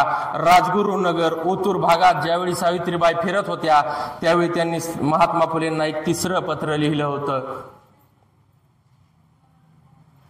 त्या पत्राची अनुभूती त्या 96 सालामध्ये आली. का कुणास ठाऊक. रानोमाळी उघडी नागडी पडलेत आणि माणसं स्वतःचं मूत्रप्राशन करून तहान भागवतायत. एवढा मोठा दुष्काळ त्या काळात पडला असेल असे कुणाला तरी वाटत असेल का? पण तो पडला होता. 96 सालचा तो दुष्काळ होता आणि त्याच दुष्काळामध्ये सावित्रीबाईंनं आपल्या या महत्तम कार्याला सुरुवात केली आणि खऱ्या अर्थानं सावित्रीबाई फुले यांनी त्यावेळी दुष्काळ निवारणाचं काम सत्यशोधक कार्यकर्त्यांच्या माध्यमातून केलं. हे दुष्काळाचं साल संपतंय ना संपतंय, हे दुष्काळाचं साल संपतंय ना संपतंय, तोच 1897 साल उजाडलं ते प्लेगचं थैमान घेऊन. प्लेगची महाभयंकर जीवघेणी साथ त्या 97 सालाच्या सुरुवातीलाच सुरू झाली आणि सुरू झाला तुमच्या माझ्या जीवाच्या अकांड तांडवाचा खेळ. प्लेगचं थैमान संपूर्ण भारतभर पसरलं होतं. रॅन म्हणून अधिकारी त्या प्लेगचा निर्मूलनासाठी ब्रिटिशांकडून नेमला होता, परंतु तेवढ्यावरती हे प्लेगचं थैमान थांबणार नव्हतं. सावित्रीबाईंनी ज्या मुलाला काबाड कष्ट करून शिकवलं होतं त्या यशवंताला डॉक्टर केलं होतं. तो यशवंत त्यावेळी आफ्रिकेत होता. त्या यशवंताला पत्र धाडलं आणि तात्काळ भारतात येण्याची सूचना केली. यशवंतराव लगोलग भारतात आले. त्यांची सासरवाडी असणार कोल्ह्यांचं अर्थात हडपसरचं ससाण्यांचं माळ. त्या ससाण्यांच्या माळावरती एक तात्पुरत्या स्वरूपाचा दवाखाना उभा करण्यात आला पालामध्ये आणि त्या दवाखान्यामध्ये उचल प्लेगचं पेशंट की तिथं नेऊन टाक, उचल प्लेगचं पेशंट की टाक, हा संसर्गजन्य आजार असताना सुद्धा सावित्रीबाई हे महत्तम कार्य यशवंताच्या माध्यमातून करत होत्या. पण ही भयंकर महाभयंकर साथ त्यावेळी इतकी जीवघेणी होती. त्या साथीमध्ये माणूस माणसाकडे जसा आता कोरोनाकडे कुणी शिंकला तरी 10 फूट लांब जात होता, तसा माणूस माणसाच्या जवळ यायला घाबरत होता. मग मुंडव्याच्या गावकुसा बाहेर राहणाऱ्या आमच्या दलित महार समाजातल्या पांडुरंग बाबाजी गायकवाड या 2-3 वर्षाच्या चिमुरड्याला प्लेगची लागण झालेली कळली. आता हे वाक्य मला बोलता येणार नाही, कारण विषय असा आहे, त्या पांडुरंग बाबाजी गायकवाडला ज्याच्या घराण्याला गावाच्या कुसाबाहेर राहायला लागत होतं, ज्या महार समाजातला असल्यामुळे हातात खराटा गळ्यात मडक हीच त्यांची ओळख असणाऱ्या त्याच्या मदतीला कोण जाणार? पण सावित्रीबाईंना हे जेव्हा कळलं तेव्हा सावित्रीबाई स्वतः धावत पळत गेल्या आणि त्या पांडुरंगला पाठीवर घेतलं आणि ससाण्यांच्या माळापर्यंत धावत पळत गेल्या. घामाघून ओल्या चिंब झाल्या होत्या सावित्रीबाई, पण त्या पांडुरंगाला त्या ठिकाणी त्या दवाखान्यात पोहोचवलं. झाशीच्या राणीचा इतिहास सगळ्यांना माहिती आहे. जान गई तो भी बेहतर लेकिन मैं मेरी झांसी नहीं दूंगी असे उद्गार करणारी झाशीची राणी लक्ष्मीबाई. आणि तिची जर तुलना करायला गेलं तरी जीव गेला तरी 72, पण मी माझ्या पांडुरंगाचा जीव वाचवल्याशिवाय राहणार नाही अशी म्हणणारी सावित्री आमच्या इतिहासात का बरे लिहिली गेली नाही? या पुरोगामी महाराष्ट्राचं हे दुर्दैव आहे. हे दुर्दैव आपल्याला पुसून काढायचं आहे. ज्या झाशीच्या राणीनं पुत्राला पाठीवर बांधून शौर्याची लढाई दिली, त्याच पद्धतीची एक शौर्य दौड आमच्या सावित्रीबाई फुलेंनी 1897 सालात पांडुरंग बाबाजी गायकवाड या दलिताच्या पोराला पाठीवर घेऊन दौड केली आणि ती तिच्या आयुष्यातली शेवटची दौड ठरली.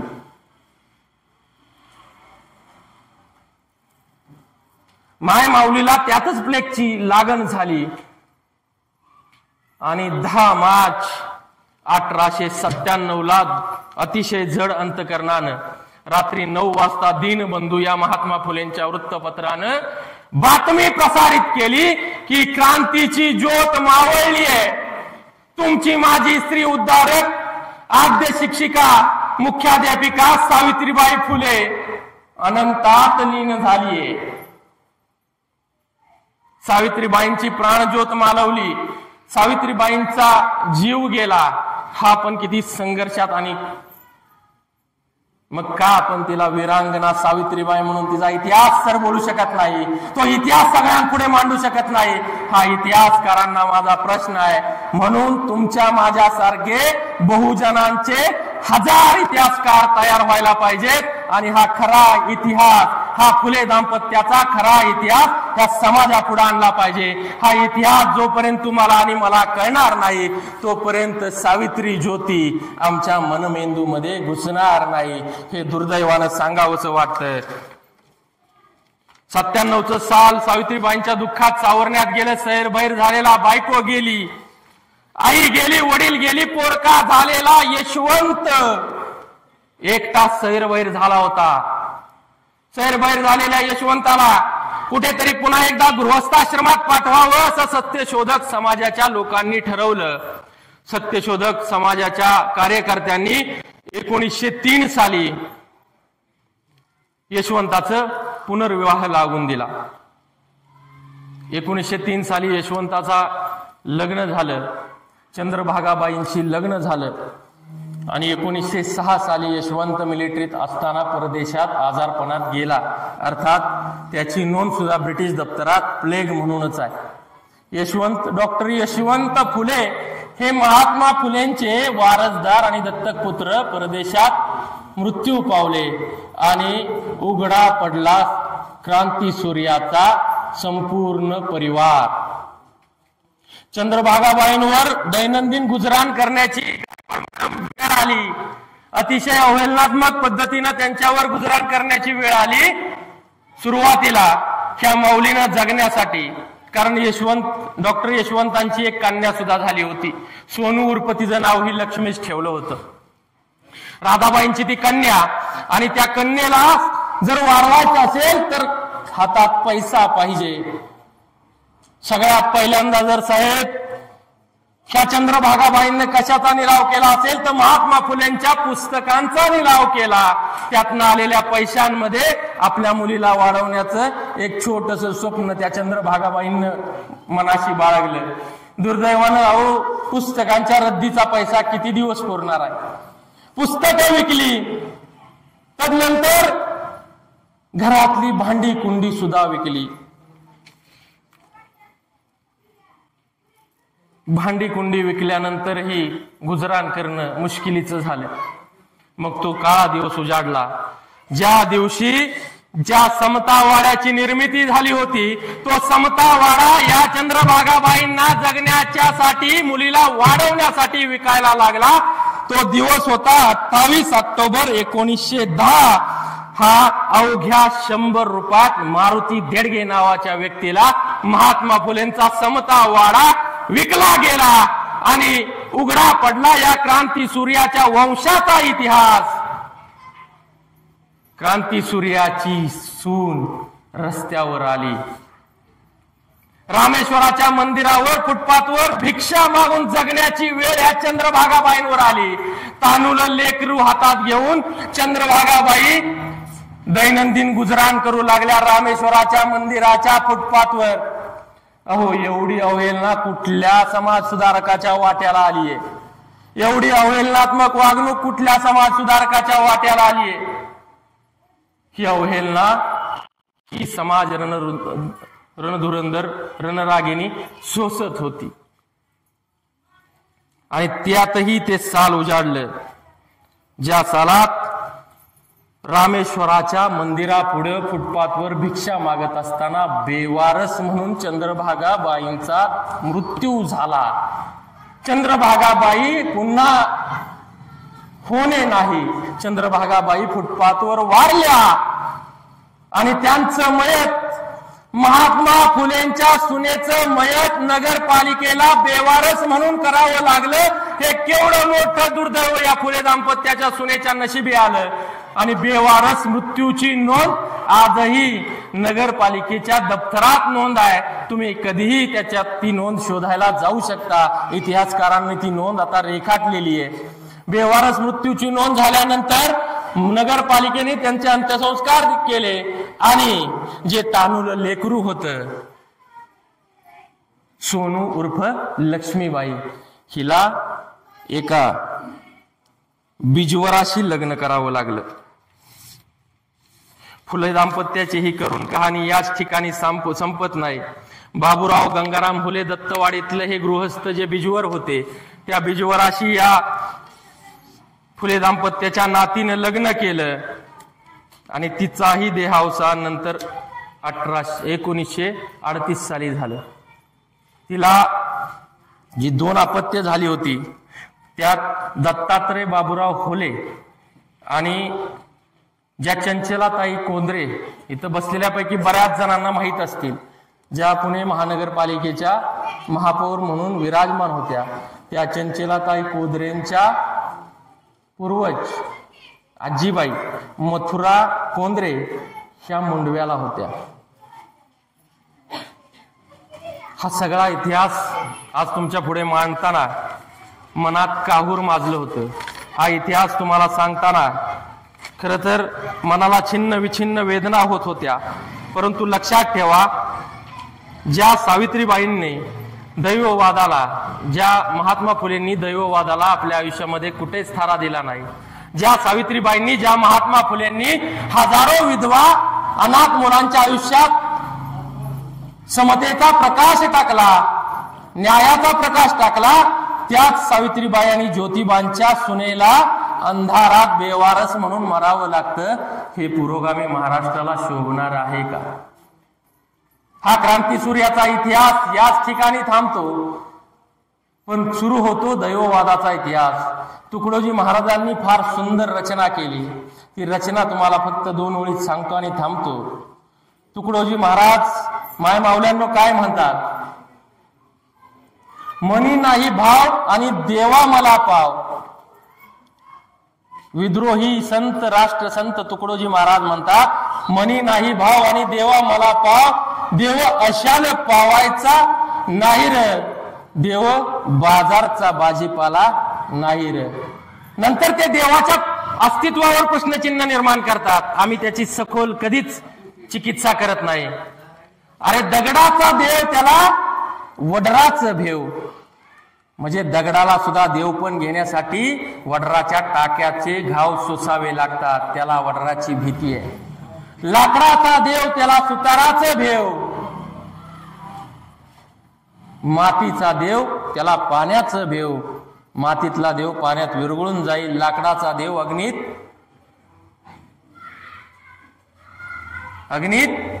जळून जाईल. म्हणून लाकडाचा देव त्याला अग्नीचं भेव. आणि शेवट सोन्या चांदीचा देव त्याला चोरांचं भेव.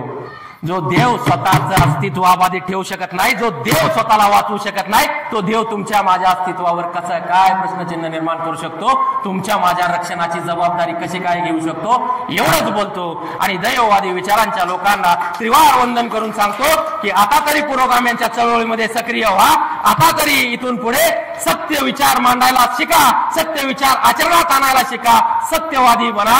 महात्मा फुलेंचा एकच धर्म होता, सत्यानं वर्तावा ज्योती म्हणे. जय ज्योती, जय क्रांती, जय भीम, जय हिंद.